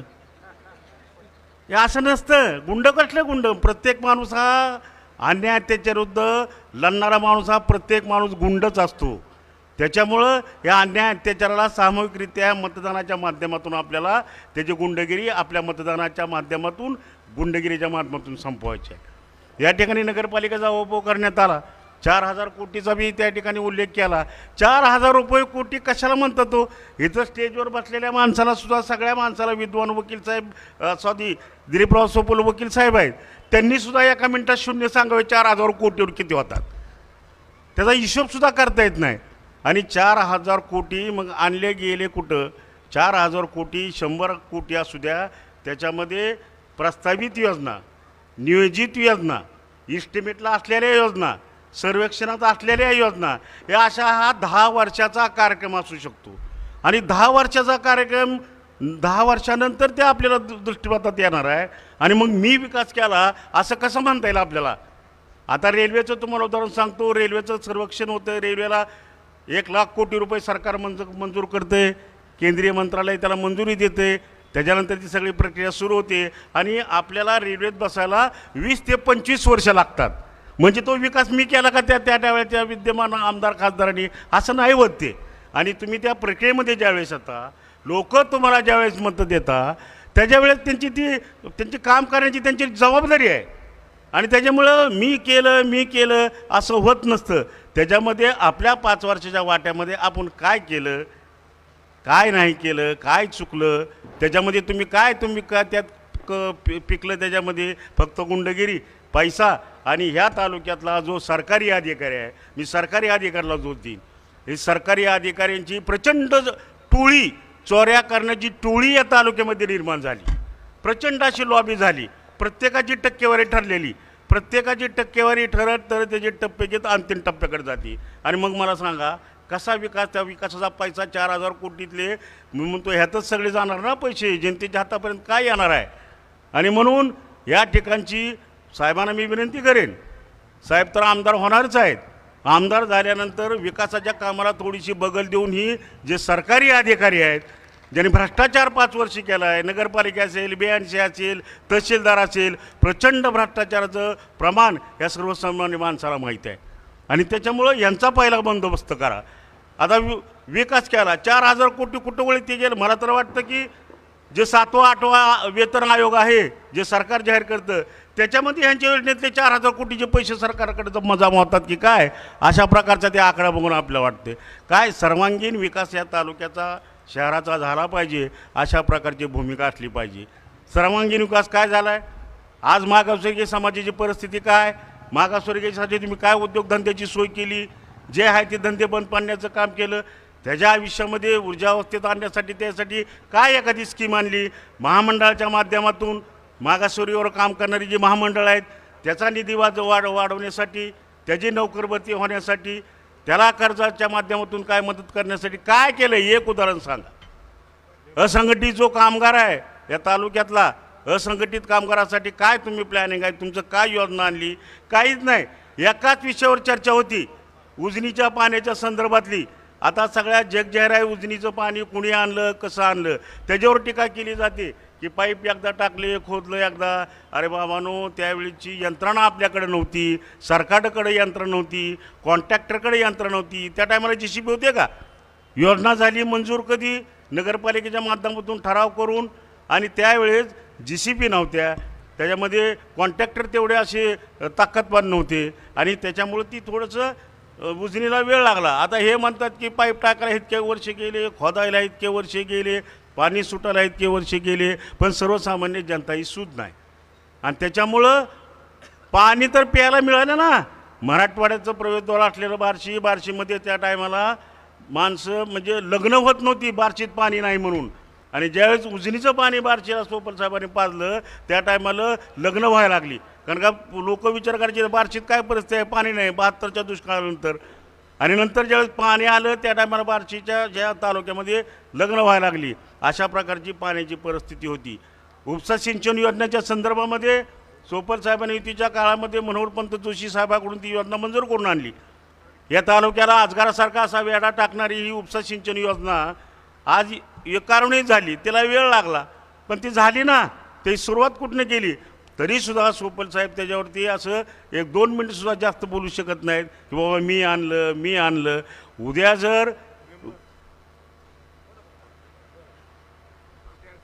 उद्या जर या तालुक्यामधनं हा सगळं मुक्त आपल्याला करायचं असेल, सर्वांगीण विकास करायचा असेल, जुन्या पेन्शनच्या संदर्भामध्ये जे जुन्या पेन्शनधारक आहेत उपोषणं करतात या भागात बहुतेक तेच लोक सगळे आहेत.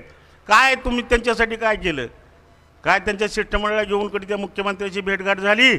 काय झाले? आणि मग विकास कशाला म्हणतात? विकास म्हणजे एखादी योजना राबवली आणि मी विकास केला. सर्वांगीण विकास ज्या अर्थाने होतो ना त्या टायमाला त्या गावाचा चेहरा मोहरा बदलत असतो. मग त्याच्यामध्ये अल्पसंख्याक असतील, मुस्लिम असतील, मागासवर्गीय असतील, शेतकरी बांधव असतील, त्याच्यामध्ये मग इथला व्यापार करणारी व्यापारी मंडळी असतील. कुठला याच्यासाठी विकास कुठला सर्वांगीण झालेला नाही असं माझं ठाम मत आहे. आणि म्हणून सर्वांगीण विकास होण्याच्या संदर्भामध्ये येत्या 20 तारखेला आपल्याला आदरणीय सोपल साहेब यांना निवडून द्यायचं आहे अशा प्रकारची विनंती करण्यासाठी आम्ही आज या ठिकाणी फिरतोय. हे जरा बसू दे.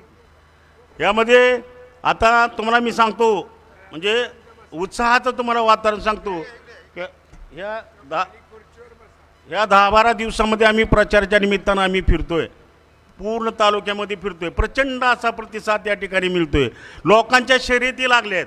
सोपल साहेब 25,000 निवडून येणार का, 50,000 येणार का, 30,000 येणार, इतक्या विजयाच्या त्यांच्या त्या सगळ्या स्पर्धा लागल्या आहेत. इतकं मोठं चांगलं ग्रामीण भागामध्ये अतिशय वातावरण अतिशय चांगल्या पद्धतीनं आहे. एकतर यांची नकारात्मकता ते काय ग्रामीण भागातले प्रश्न निर्माण झालेले, काय आंदोलनाचे प्रश्न निर्माण झालेले आणि याच्यामध्ये प्रचंड असा उत्साह ग्रामीण भागामध्ये आहे. वैराग भागामध्ये असेल, उत्तर भारतीमध्ये असेल, आता राहिला बार्शी भाग.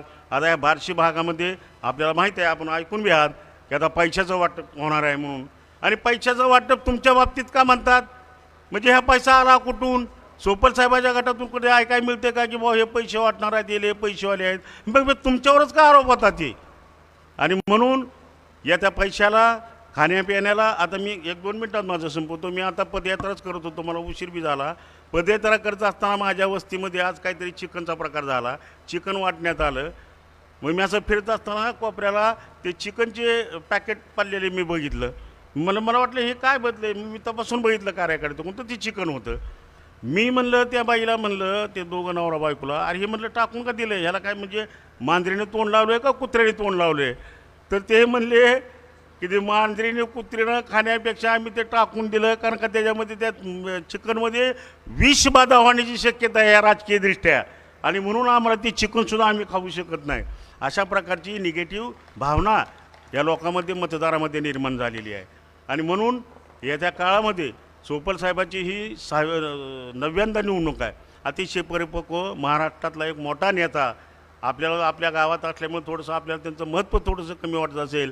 महाराष्ट्राचा नेता अशा प्रकारचा आपल्या समोर आज येतो आहे आणि आपल्याला परत एकदा आवाहन करतो आहे तर त्यांना ते आपण मतदान पवित्र असं देऊन त्यांना निवडून द्यावं अशा प्रकारची आपल्याला मी विनंती करतो आहे. येत्या 20 तारखेला आपलं चिन्ह आहे मशाल चिन्हावरती आपण बटन दाबून सोपल साहेब यांना प्रचंड मताधिक्याने निवडून द्यावं. मी माझ्या भागातून सांगतो की 100% दोन्ही वार्डाचा मिळून 1000 मताचा लीड त्या भागातून आम्ही देतो आहे. प्रत्येक भागातून बी आपण असाच लीड द्यावा. ग्रामीण भागाची पण तीच परिस्थिती आहे. त्याच्यामुळं तुमच्या मनामध्ये आता कुठल्या प्रकारची संदिग्ध राहू देऊ नका. निवडणुकीची चुरस ही नाहीच आहे. निवडणूक ही एकतर्फी झाली, पूर्णपणे निवडणूक एकतर्फी झाली. तुम्ही जर तुम्हाला काही शंका वाटत असेल तर तुम्ही ST प्रवास बायकांना तर आता अर्धा तिकिटावर आहे. तुम्ही ग्रामीण भागातून येऊन जरा फिरावं. नोकरीच्या निमित्तानं सगळ्या माणसं आपल्या ग्रामीण भागात जातात. अतिशय उत्साहाचं वातावरण या ठिकाणी आहे. निवडून यायला आपल्याला कुठलीच अडचण राहणार नाही. म्हणून मी पुन्हा एकदा आवाहन करतो की 20 तारखेला आपण सोपल साहेबांना आपलं पवित्र मत देऊन त्यांना विजयी करावं अशा प्रकारचं आवाहन करतो. जय हिंद, जय महाराष्ट्र.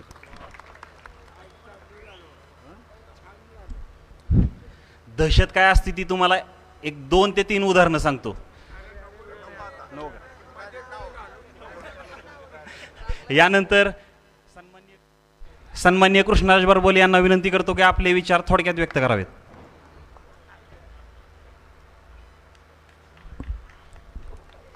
समोर उपस्थित सर्व सुज्ञ नागरिक, बार्शीकर, सहनशील बार्शीकर आणि योग्य वेळेचं निरीक्षण करून योग्य निर्णय करणाऱ्या सर्व बार्शीकरांना नमस्कार.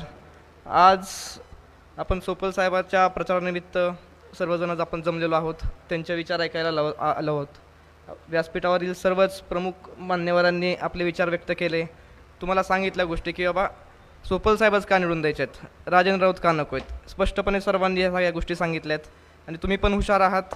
तुम्हाला पण सर्व परिस्थितीचं आता जाणीव आहे. बार्शीमध्ये काय सुरू आहे काय नाही निरीक्षण करता आणि योग्य निर्णय घेता, एवढी मला बार्शीकरांकडून खात्री आहे.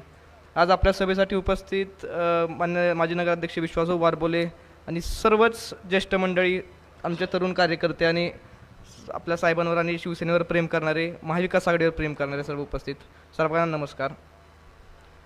मागील काही दिवसापासून आम्ही सर्व घर टू घर फिरतोय. कसब्याच्या वरती आपलं उपळे रोड, अलिपूर रोड भागात आमची सर्व टीम खाली उभे आहेत. सगळे प्रमुख नेते आम्ही घर टू घर पिंजून काढले. घरी गेल्या गेल्या लोकांचा चेहराच आम्हाला खूप काही सांगून जातो, त्यांच्या प्रतिक्रिया वगैरे. कारण हा असा उठाव कधीच म्हणजे बार्शीत असा एवढा बघण्यात नाही आला.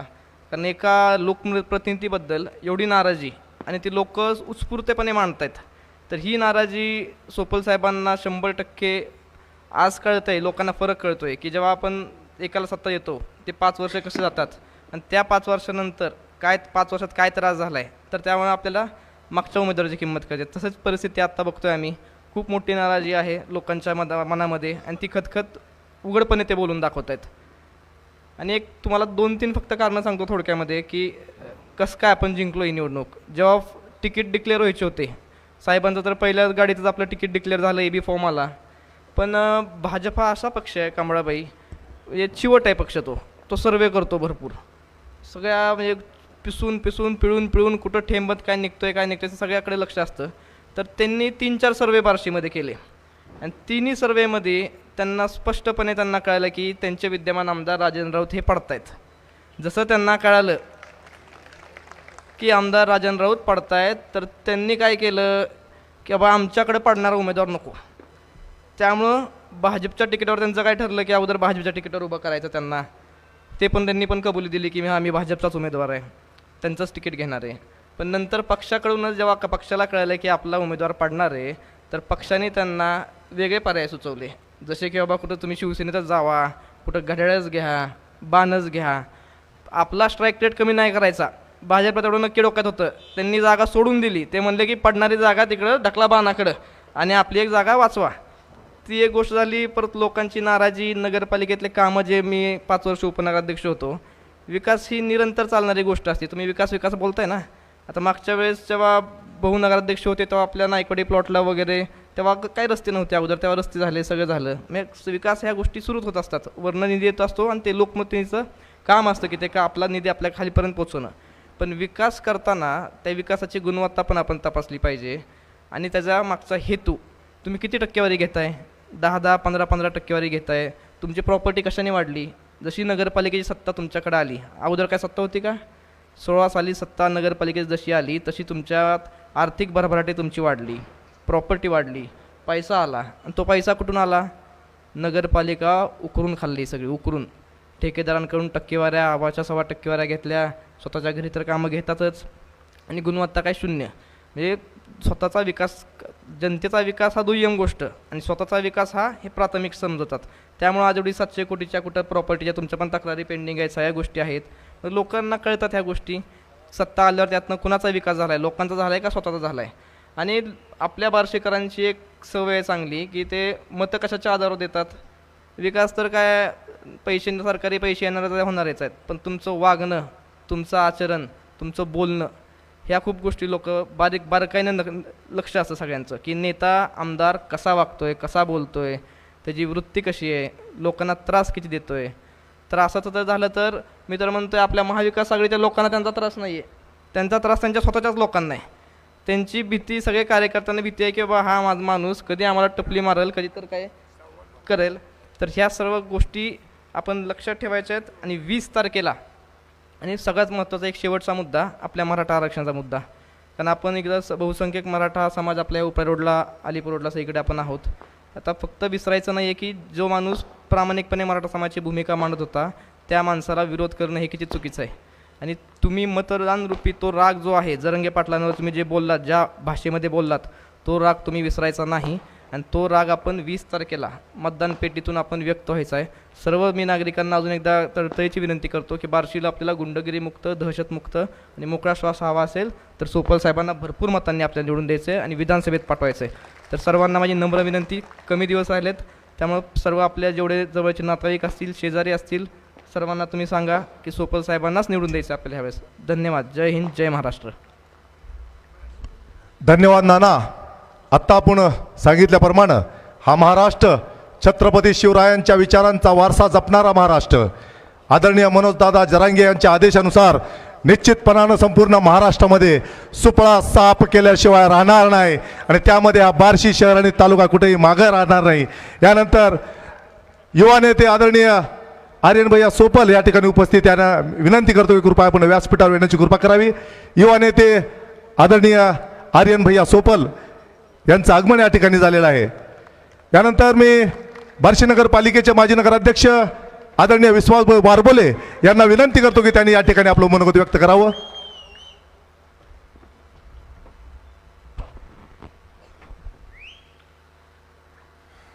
आजच्या सभेचे अध्यक्ष आदरणीय शशिकांत बापू पवार, आपले महाविकास आघाडीचे उमेदवार दिलीपरावजी सोपल साहेब या ठिकाणी उपस्थित, राष्ट्रवादी काँग्रेसचे शहराध्यक्ष आमचे सहकारी किरण देशमुख सर, ॲडव्होकेट विकास जाधव, ॲडव्होकेट बोदले, दुसरे आमचे सहकारी अंबुनांदा शिंदे, नवनाथ चांदणे, नाना वाणी, ओम पाटील, आमचे राष्ट्रवादीचे जिल्हा उपाध्यक्ष इक्बालभाई पटेल, ज्यांनी आत्ताच या ठिकाणी आपले विचार मांडले, काँग्रेसचे ॲडव्होकेट आरगडे, शिवसेनेचे शहर प्रमुख दिनेश नाळे व व्यासपीठावर उपस्थित सर्व पक्षांचे प्रमुख कार्यकर्ते, प्रमुख नेते मंडळी, या ठिकाणी उपस्थित असलेल्या सर्व माता भगिनी, तरुण मित्रांनो, आज आपण विधानसभेच्या निवडणुकीच्या निमित्तानं या ठिकाणी सर्वजण एकत्रित जमलेलो आहोत. काही महिन्यापूर्वीच आपण लोकसभेच्या निवडणुकीला सर्वजण सामोरं गेलो. या लोकसभेच्या निवडणुकीत ओमराजे निंबाळकर यांच्यासारखा एक तरुण, सुशिक्षित, अर्ध्या रात्री लोकांच्या कामी येणारा एक चांगला उमेदवार म्हणून आपण त्यांना या निवडणुकीमध्ये आपल्या तालुक्यातनं जवळजवळ 54,000चं मताधिक्य आपल्या या तालुक्यातल्या लोकांनी दिलं. मित्रांनो, ही निवडणूक लोकसभेची झाल्यानंतर विधानसभेच्या निवडणुकीला आपण या ठिकाणी सामोरं जात असताना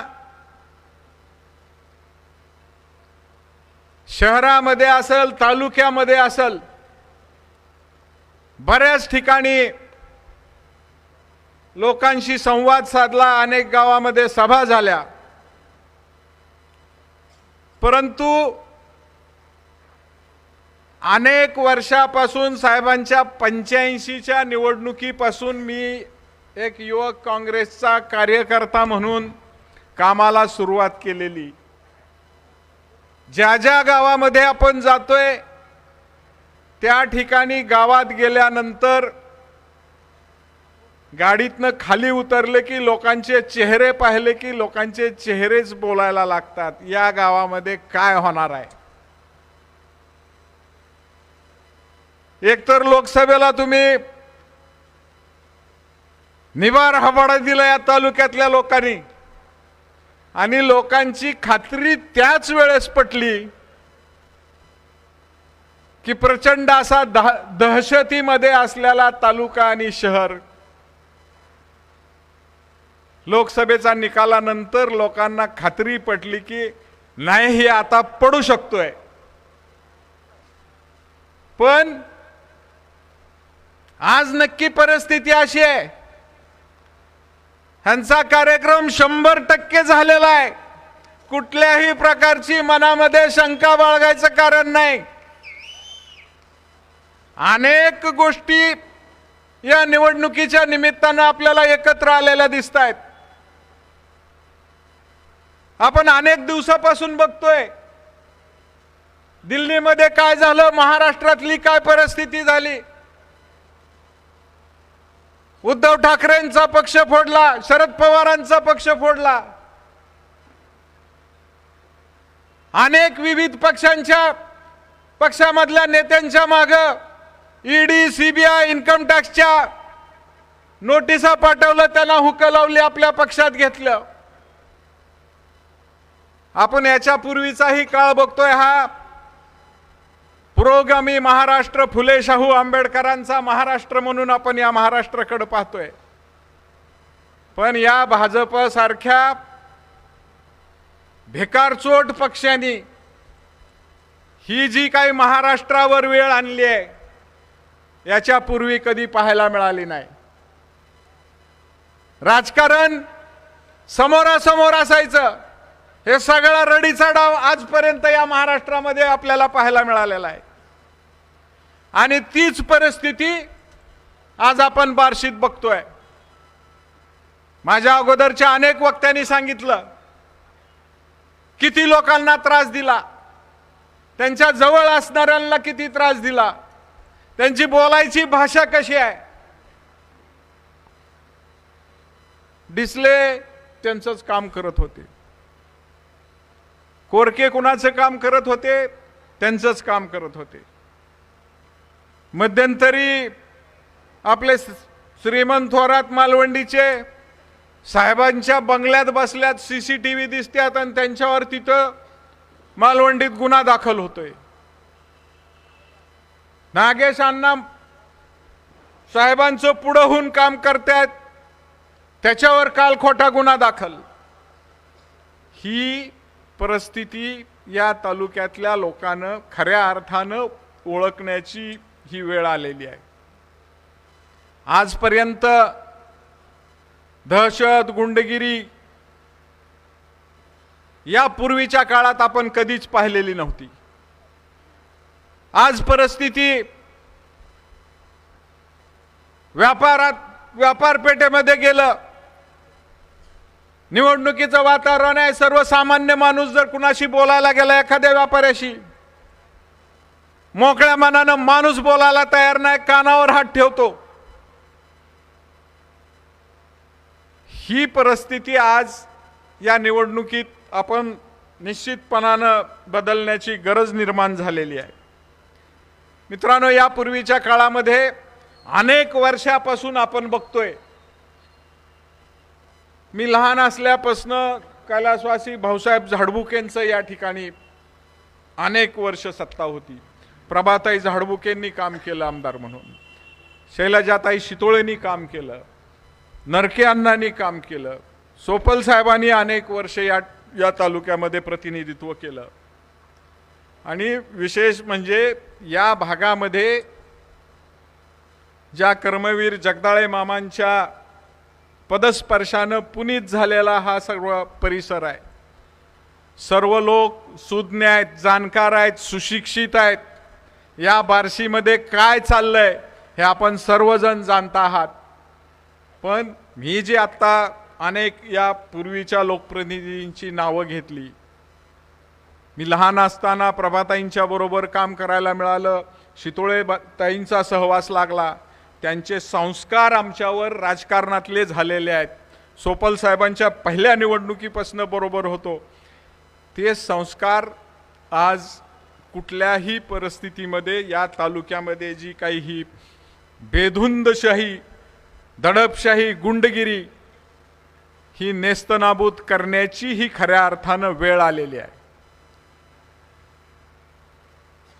बऱ्याच दिवसापासून आपण बघतोय विकासाच्या ह्याच्यावर बी अनेक जणांनी या ठिकाणी वल्गना म्हणजे बोलले लोक. 4,000 कोटीचा विकास केला.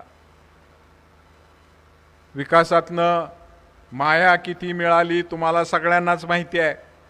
10% म्हणलं तर 400 कोटी रुपये होत आहेत. त्या 400 कोटीवर तुम्हा आम्हाला सगळ्यांना विकत घ्यायची भाषा फक्त आत्ता दिसते. आज त्यांच्यापाशी काय राहिलंय? फक्त पैसा. तोही तुमच्या आमच्या टॅक्समधनं कमवलेला, आपण जो काय टॅक्स भरलेला आहे तो फिरून ह्यांच्याकडं आलेला आहे. टक्केवारीच्या माध्यमातनं, गुत्तेदारीच्या माध्यमातनं. ह्या सगळ्या गोष्टी आपण या निवडणुकीच्या निमित्तानं निश्चितपणानं लक्षात ठेवाव्या लागणार आहेत. मध्यंतरी तुम्हा सगळ्यांना माहिती आहे मराठा आंदोलन या ठिकाणी सुरू होतं.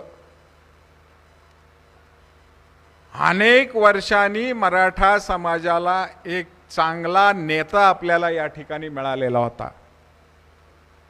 एक ऊसतोड कामगाराचा सर्वसामान्य कुटुंबातला मनोज जरांगे पाटील.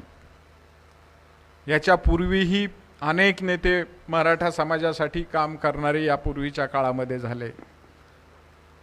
पण महाराष्ट्रामध्ये जे काही त्यांचं वादळ निर्माण झालं,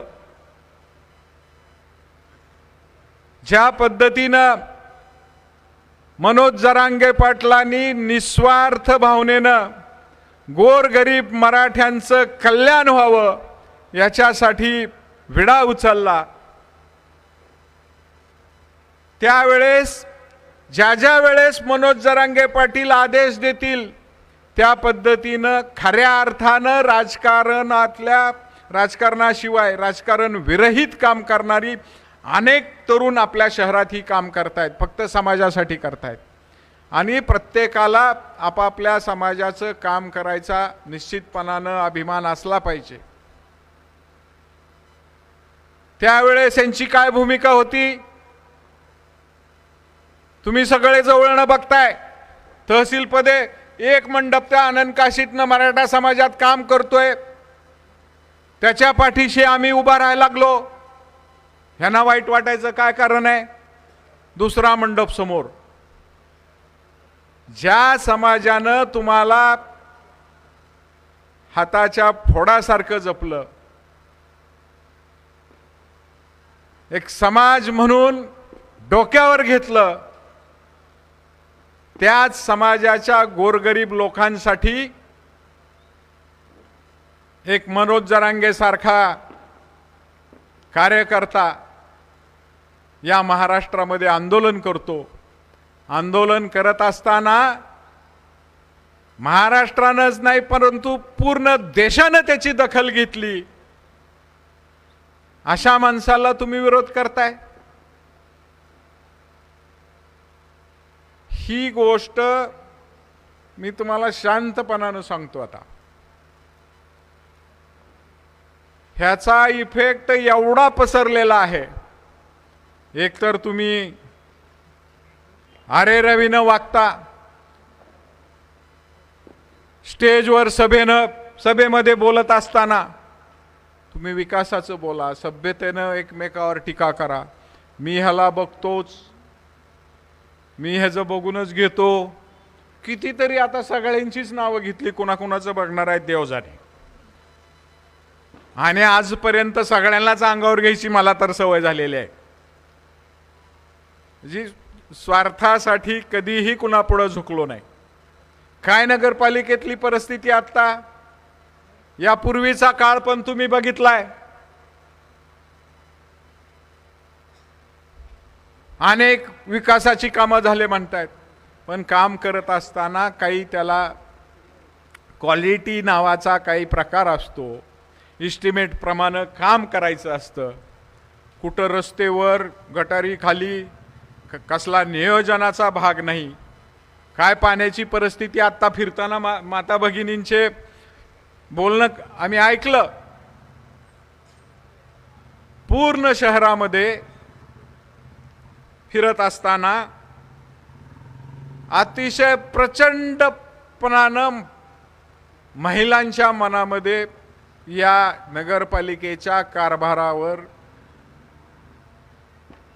खूप मोठा रोष पाहायला मिळतोय. दुसरी गोष्ट, हे जे काही दहशतीचं वातावरण त्यांनी त्यांच्या पक्षात, त्यांच्या सहकार्यात सुद्धा आहे. अनेक लोकांना तिथनं ती जागा सोडायची आणि बास म्हणायचंय. पण एवढं काही दडपण आहे, अशी काही अदृश्य शक्ती तयार झालेली या मतदारसंघात दिसते. मी सकाळीच साहेबांना म्हणलं, मला सकाळी 3 तास फोनवर बसावं लागतंय.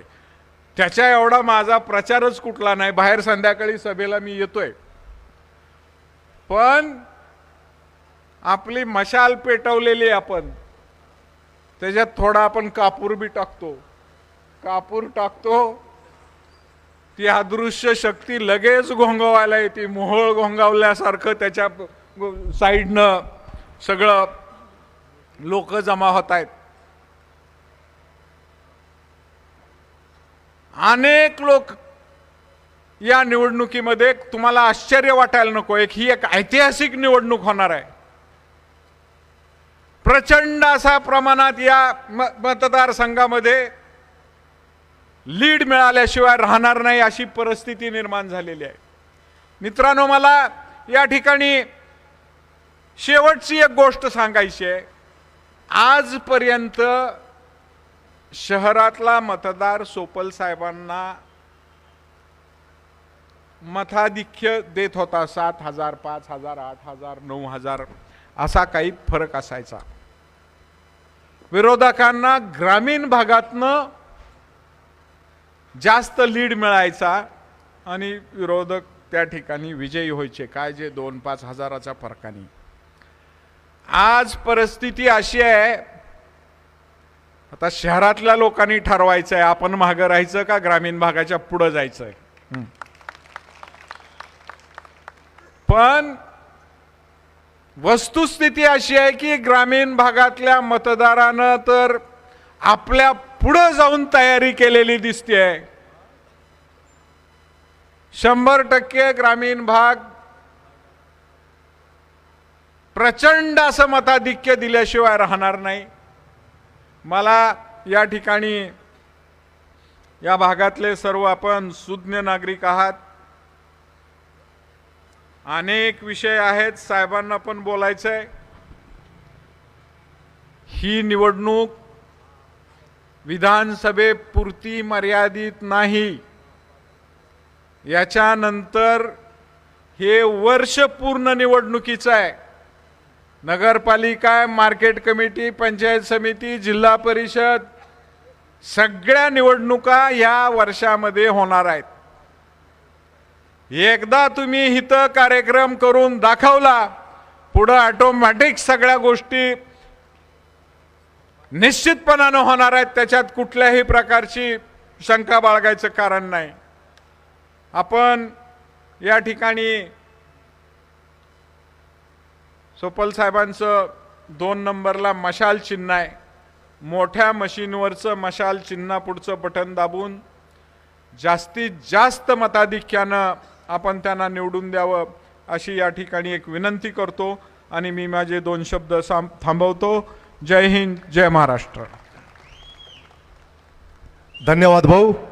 यानंतर महाविकास आघाडीचे अधिकृत उमेदवार, महाराष्ट्र राज्याचे माजी कॅबिनेट मंत्री आणि भावी कॅबिनेट मंत्री, सोलापूर जिल्ह्याचे भावी पालकमंत्री आदरणीय दिलीपरावजी सोपल साहेब यांना मी विनंती करतो की त्यांनी या ठिकाणी आपलं मनोगत व्यक्त करावं.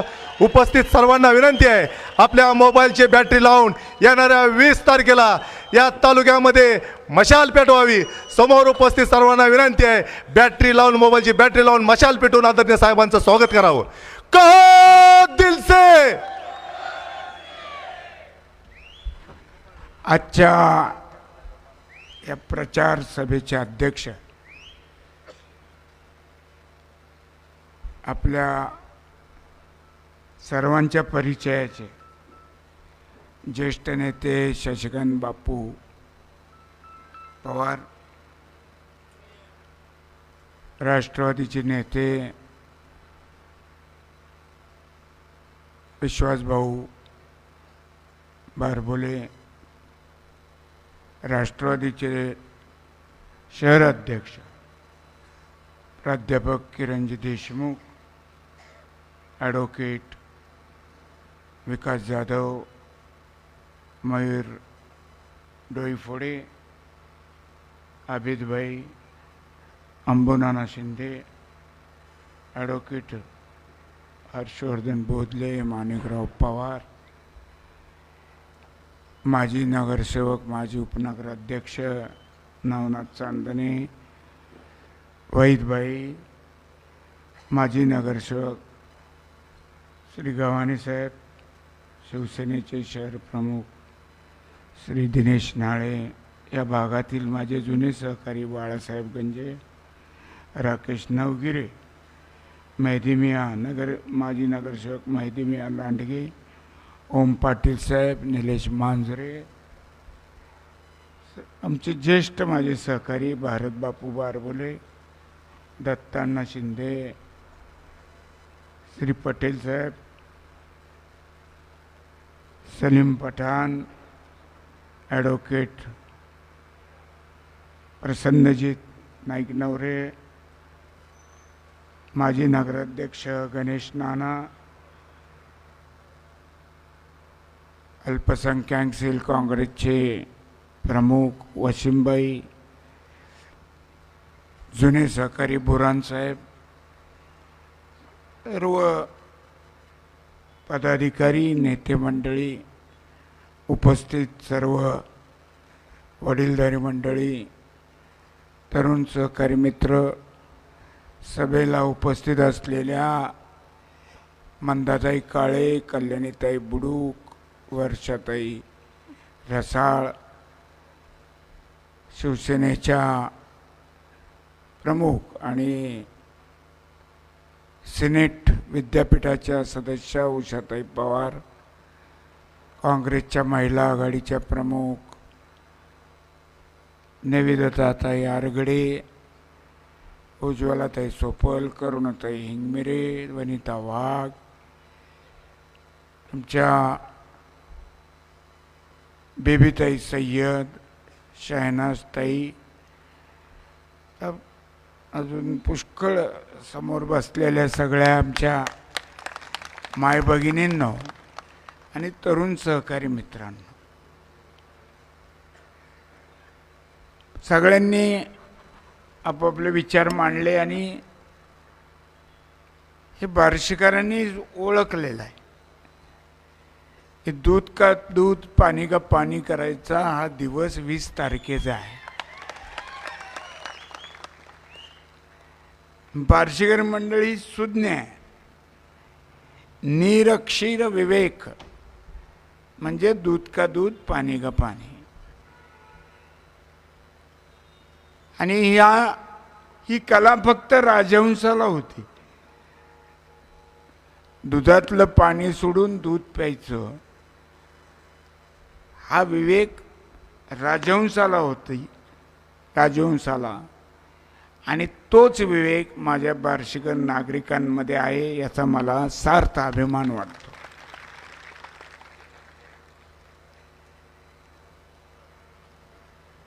विकासाच्या गप्पा मारल्या गेल्या,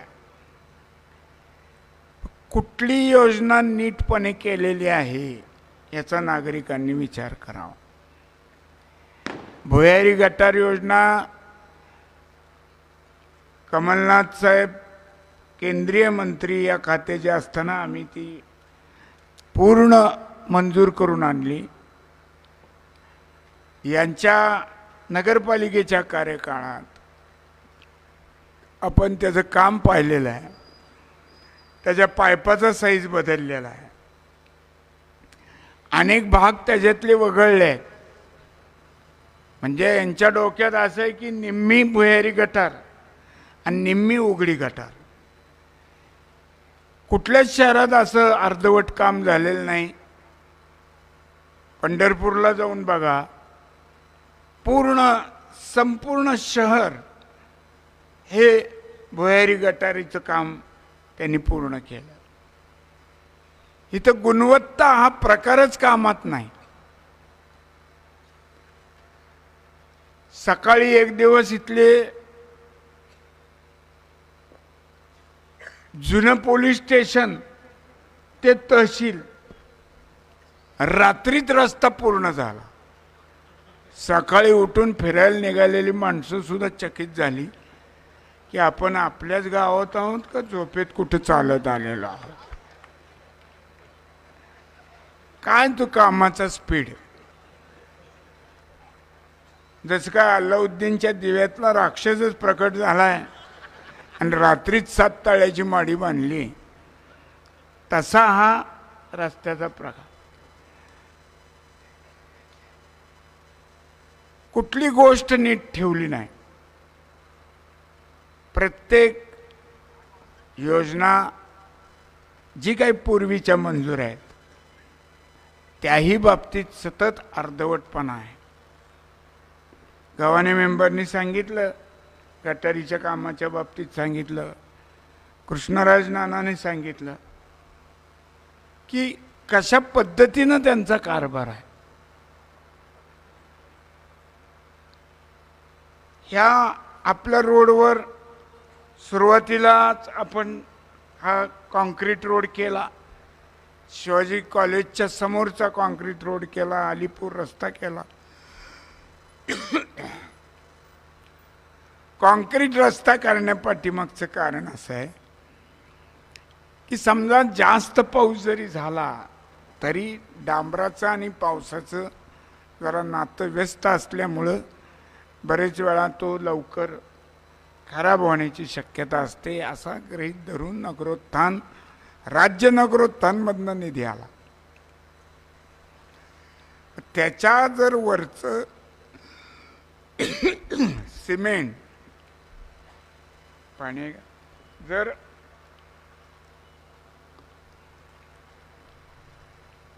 काही प्रमाणात 7, 8, 10 वर्षानंतर जर निघत असेल तर तो परत कॉन्क्रीटचाच करायचा असतो. इथं आपल्या बार्शीत वेगळी पद्धत झाली. जिथं कॉन्क्रीट रस्ते आहेत त्याचं परत कॉन्क्रिटीकरण करायच्या ऐवजी त्याचं डांबरीकरण केलं गेलं.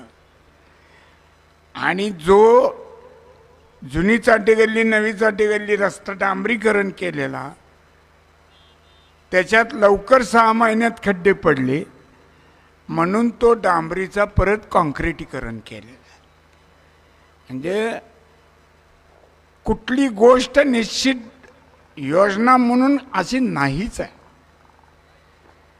आपण उत्कृष्ट नाट्यगृह केलेलं. आदरणीय महाराष्ट्राचे शिल्पकार कैलासवासी यशवंतरावजी चव्हाण साहेबाच्या नावानं एक चांगलं नाट्यगृह उभं केलं, ज्याचं अनेक येणाऱ्या नाट्यकलावंतांनी कौतुक केलं. त्या नाट्यगृहाची अवस्था जर कोणी पाहिलं आतून बाहेरून सगळी, तर हे नाट्यगृह आहे का एखादी ओसाड धर्मशाळा आहे अशी परिस्थिती त्याची केली. कामं करताना सुद्धा प्रत्येक ठिकाणी गुणवत्तेचा आणि यांच्या कारभाराचा कधीही संबंध आलेला नाही.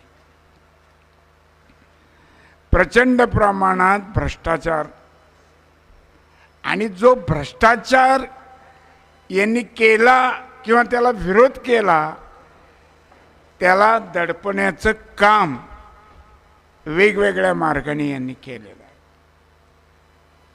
आपण सुजाण नागरिक आहोत सगळे, आणि आपल्याला लक्षात आलं पाहिजे की ही निवडणूक ही फक्त विधानसभेची निवडणूक नाही. ही निवडणूक ही महाराष्ट्राच्या भवितव्यासाठी होणारी निवडणूक आहे. याच्यात महाविकास आघाडीचं सरकार जर तुम्ही मोठ्या प्रमाणात मतदान करून निवडून दिलं तर या महाराष्ट्राला बिघडलेला, वाट चुकलेल्या महाराष्ट्राला किंवा वाट चुकवलेल्या महाराष्ट्राला रुळावर आणण्याचं काम महाविकास आघाडीचे नेते आदरणीय पवारसाहेब, उद्धवसाहेब आणि नानासाहेब पटोले थोरात हे केल्याशिवाय राहणार नाही. लक्षात घ्या, त्यांनी पंचसूत्री काढलेली आहे. त्यात आपल्या महाविकास आघाडीचा जाहीरनामा आहे, आणि त्यातही उद्धव साहेबांनी सांगितलं, आणि तेच मी तुम्हाला पुनश्च एकदा पुनरुच्चार करतो की जे रिटायर्ड कर्मचारी आहेत, निवृत्त कर्मचारी आहेत, त्यांच्या पेन्शनच्या योजनेसाठी विधानसभेत आवाज उठवून सरकारला निर्णय घ्यायला भाग पाडणारा मी दिलीप सोपल आहे, एवढं लक्षात ठेवा. यांची लाडकी बहीण योजना ही निवडणूक आयोगाच्या आदेशानं बंद आहे सध्या. ही कशामुळे बंद आहे तर तिला पूर्णपणे बजेटमध्ये तरतूद करूनची मान्यता नाही. ही बजेट बाह्य, बरोबर आहे आरगडे साहेब, ती योजना आहे. आता मला सांगा, संजय निराधार योजना, श्रावण बाळ योजना, विधवा महिलांसाठी असलेल्या अनुदानाच्या योजना, ह्या गेल्या कित्येक वर्ष कितीतरी निवडणुका येऊन गेल्या, पण त्याचं अनुदान कधी निवडणूक आयोगाने थांबवलं नाही, कधीच थांबवलं नव्हतं. हे अनुदान थांबवलंय, हे सरकारनं निवडणूक आयोगाच्या खांद्यावर बंदूक ठेवून हे थांबवलेलं आहे. नाव निवडणूक आयोगाचं, यांनाच थांबवायचं होतं, कारण त्याची लिमिटच त्यांची निवडणुकीच्या महिन्यापर्यंतची होती. पण महाविकास आघाडीने सांगितलं, यार 1500 काय देता, देऊन द्यायचं तर कदरूपणा कशाला करायचा. पण महाविकास आघाडीचं सरकार आल्यानंतर या आपल्या सगळ्या भगिनींना, बहिणींना 3000 रुपये महिना ही योजना पूर्णपणे बजेटमध्ये बसून पूर्ण आपल्याला त्याचे लाभ घेता येणार आहे. आज त्या 5 लाखापर्यंत आयुष्यमान काहीतरी आहे. पूर्वीची योजना राजीव गांधी विमा योजना, तिचं नाव परत महात्मा फुले विमा योजना झाला, ती 1.5 लाखाची पर्यंत मर्यादा. त्याच्यात आता आयुष्यमान असं करून ते 5 लाखाचं आहे. पण त्याच्यात अनेक आजारच सामील नाहीत. त्यामुळे माणसं डॉक्टरकडे गेल्यावर, हॉस्पिटलला गेल्यावर ते सांगितलं जातं की हा तुझा आजार या योजनेत बसत नाही. आणि म्हणून 25 लाखापर्यंतचा विमा प्रत्येक नागरिकाचा हा त्या ठिकाणी उघडण्याचा, आणि त्या रकमे एवढा खर्च सरकारी खर्चातनं त्या कुटुंबाला आणि व्यक्तीला मिळण्यासाठीची मर्यादा 25 लाख केलेली आहे. अशा चांगल्या योजना 5 वर्ष हे जे आपले जीवनावश्यक वस्तू आहे त्याचे भाव शेतकऱ्याचं कुठलंही नुकसान न होता 5 वर्ष ते जीवनावश्यक वस्तूचे भाव स्थिर राहतील, हा सुद्धा आपल्या कार्यक्रमाचा एक भाग आहे. आणि हे पूर्वी मनोहर जोशी साहेबांनी करून दाखवलं होतं मुख्यमंत्री असताना, की ज्याचा पुनरुच्चार उद्धव साहेबांनी केलेला आहे. जे उगाच काहीतरी मोठाड घोषणा देण्यापेक्षा जे करू शकतो आणि जे करणार आहे एवढंच आपल्या ह्या वचननाम्यामध्ये ही पंचसूत्री आहे. वार्षिक नागरिकांना माझी विनंती आहे की खरोखरीच विचार करून मतदान करा. ज्यांनी एखाद्या कामाला गुणवत्तेला प्रश्न विचारला तर त्या विचारणाऱ्याला मारलं जात आहे. भाषणात सांगितलं जात आहे की माझं नाव अमकं अमकं आहे. प्रत्येकाच्या आईबापांनी त्याच्या लेकराचं नाव ठेवलेलंच असतं. मी असं मला अमकं म्हणतात. कोण तुम्ही? कशा पाहिजे तुम्ही स्वतःच्या छाती पडून नावाचा उच्चार करता? आणि या पाठीमागची भावना ही दहशत पसरवण्याची आहे. मला राजा राऊत म्हणतात, म्हणत असतील कुणीतरी.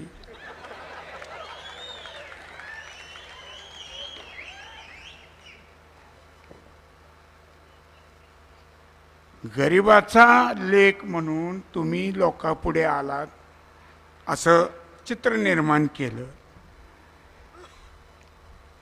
आणि बरोबरची गरिबाची लेकरं गरीबच राहिली. तुम्हीच टाटा अंबानी बिर्लाच्या जवळ जाऊन बसलात.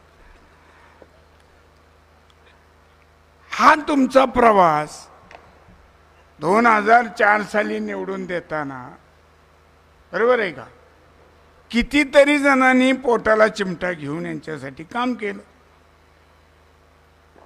यांची भाषणं होती, शेतकऱ्याचा मुलगा, गरिबाचा मुलगा, चाळीतला मुलगा.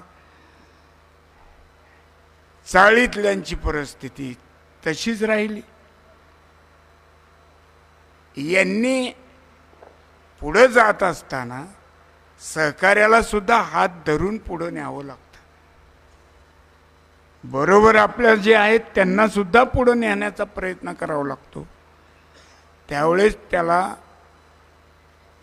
बोलण्याचा अधिकार प्राप्त होत असतो. पण तुम्ही ते केलं नाही. तुम्ही फक्त स्वतःचा विकास बघितला आणि तो एवढा मोठा तुमच्या मस्तकात भिनलेला आहे की तुम्ही मतदारांना तालुका विकत घ्यायची भाषा सध्या करायला लागलेले आहेत. मला गरज नाही कार्यकर्त्याची, अमक्याची गरज नाही, मी विकत घेत असतो. कुठं ती 2004ची भाषा, कुठं हे आज 2024ची भाषा? 20 वर्षात एवढा फरक पडावा? आणि बोलताना मात्र सांगताना विकास आहे, पण तो विकास कोणाचा झाला? इथल्या सर्वसामान्य नागरिकाच्या जीवनात काही तुमच्यामुळं फरक पडला? ज्या ओमराजेंचं बोट धरून तुम्ही 2.5 वर्ष ठाकरे साहेब मुख्यमंत्री असताना कामं करून घेत होता, त्या ओमराजेंनी पुढच्या 2.5 वर्षात महायुतीचं सरकार आल्यामुळं तुम्हाला गरज वाटली नाही आणि केलेले उपकार विसरून तुम्ही एका कर्तबगार खासदारावर खालच्या भाषेत जाऊन टीका करता. भाऊने सांगितलं की चरांगे पाटलासारखं एक निस्पृह व्यक्तिमत्व, चांगल्या चांगल्याचं डोकं तिथं टिकलं नाही. निवृत्त न्यायाधीश गेले, वकील गेले, अमके गेले, मंत्री गेले, मुख्यमंत्री गेले, पण त्यांनी मांडलेलं गणित यांना कुणाला सोडवता आलं नाही, जे कुणी गेलेले होते. आणि हे खेटायला गेले. बरं आपलं नमस्कार करून आपली ओळख करून द्यावी, यावं परत, काय नाही. जसं का आता महाराष्ट्राचा प्रश्न सोडवण्याची जबाबदारी मुख्यमंत्री आणि उपमुख्यमंत्र्यांनी यांच्याच शिरावर दिली आहे, अशा पद्धतीनं बोलायला लागले. जो माणूस निस्पृहपणे, ज्याचा कुठलाही स्वार्थ नाही, अशा माणसाला शहाणपण शिकवण्याच्या नादात हे केव्हा घसरले हे यांना सुद्धा कळलं नाही. आणि मग आंदोलनाला विरोध करणं कुणाला खुश करण्यासाठी करता? जरांगे पाटलांचे काय, त्यांचं आंदोलन स्वतःच्या लेकरांसाठी नाही आहे, गरजवंताच्या लेकरासाठी होतं. त्याला विरोध तुम्ही केला. त्याच्यातनं तुम्हाला परत लक्षात आल्यानंतर परत काय मुख्यमंत्र्यांना 14 दिवस त्या ठिकाणी ठिय्या आंदोलन 10 ते 5 जेवून खाऊन, आणि ते 10 ते 5चं आंदोलन, आणि त्याच्यातनं मुख्यमंत्र्यांना पत्र की तातडीनं विधानसभेचं अधिवेशन घ्या, नामकं करा. 288 मध्ये एकमेव माणूस न अभ्यास करता मागणी करणं, ते बाकीच्यांना करता आलं नसतं. अरे बाबा, अधिवेशन, विशेष अधिवेशन घ्यायचं झालं, रेग्युलर 3 अधिवेशनं असतात, पावसाळी, हिवाळी, उन्हाळी, आणि त्या 3 अधिवेशनामध्ये नंतर जर एखाद्या विषयावर घ्यायचं झालं तर मंत्रिमंडळाने बैठक घेऊन मान्यता घ्यायची आणि ते पत्र राज्यपालांना द्यायचं आणि राज्यपालांनी अधिवेशन बोलवायचं. हा कायदा नियम आहे. पण तुमचा आणि विधानसभेचा कधी सही करण्याशिवाय कधी संबंध झाला नाही तर नियम केव्हा कळायचे? तुमचं तोंड तिथं किती वेळा बार्शीच्या प्रश्नावर उघडलं याचाही काही नाही. आणि त्यामुळं काहीही माहीत नसताना इथं कुठल्या तरी 4 सहकाऱ्यांना गप्पा मारल्यासारखं बोलणं, याला काही शहाणपणाचं लक्षण म्हणत नाही. जास्त आता बोलण्यासारखं नाही, 3 मिनिटंच राहिलेले आहेत. पण पुन्हा एकदा मी बार्शीकरांना अभिवाचन देतो की तुम्ही मला लोकप्रतिनिधी म्हणून निवडून दिल्यानंतर या गावात जे व्यवसाय अनेक लोक करतात, मग तो वेगवेगळा कुठला का व्यवसाय असना, त्याच्यात अडथळा आणण्याचा प्रयत्न मी माझा व्यवसाय सुरू करून करणार नाही. मी किंवा माझे कुटुंबीय सुद्धा, मग ते पाणी विकायचं असो नाही तर खडी विकायचं असो, ते कधीही करणार नाही. कुठल्याही कामाचं टेंडर मी किंवा माझ्या कुटुंबातला कुणीही घेणार नाही, आत्तापर्यंत पण घेतलेलं नाही. आणि जे काही करायचं आहे ते या बार्शी शहर आणि तालुक्यातल्या तरुण पिढीच्या पुढच्या भवितव्यासाठी हा दिलीप सोपल त्याच्या शरीरात शेवटचा श्वास असेपर्यंत प्रयत्न करेन. एवढंच अभिवचन देताना पुनश्च एकदा जुन्या पेन्शन योजने सुरू करण्यासाठी मनापासून प्रयत्न करेन एवढं अभिवचन देतो. आणि आपण खूप मोठ्या संख्येनं या ठिकाणी आलात त्याबद्दल आपले सगळ्यांचे आभार मानून माझे 2 शब्द संपवतो. जय हिंद, जय महाराष्ट्र.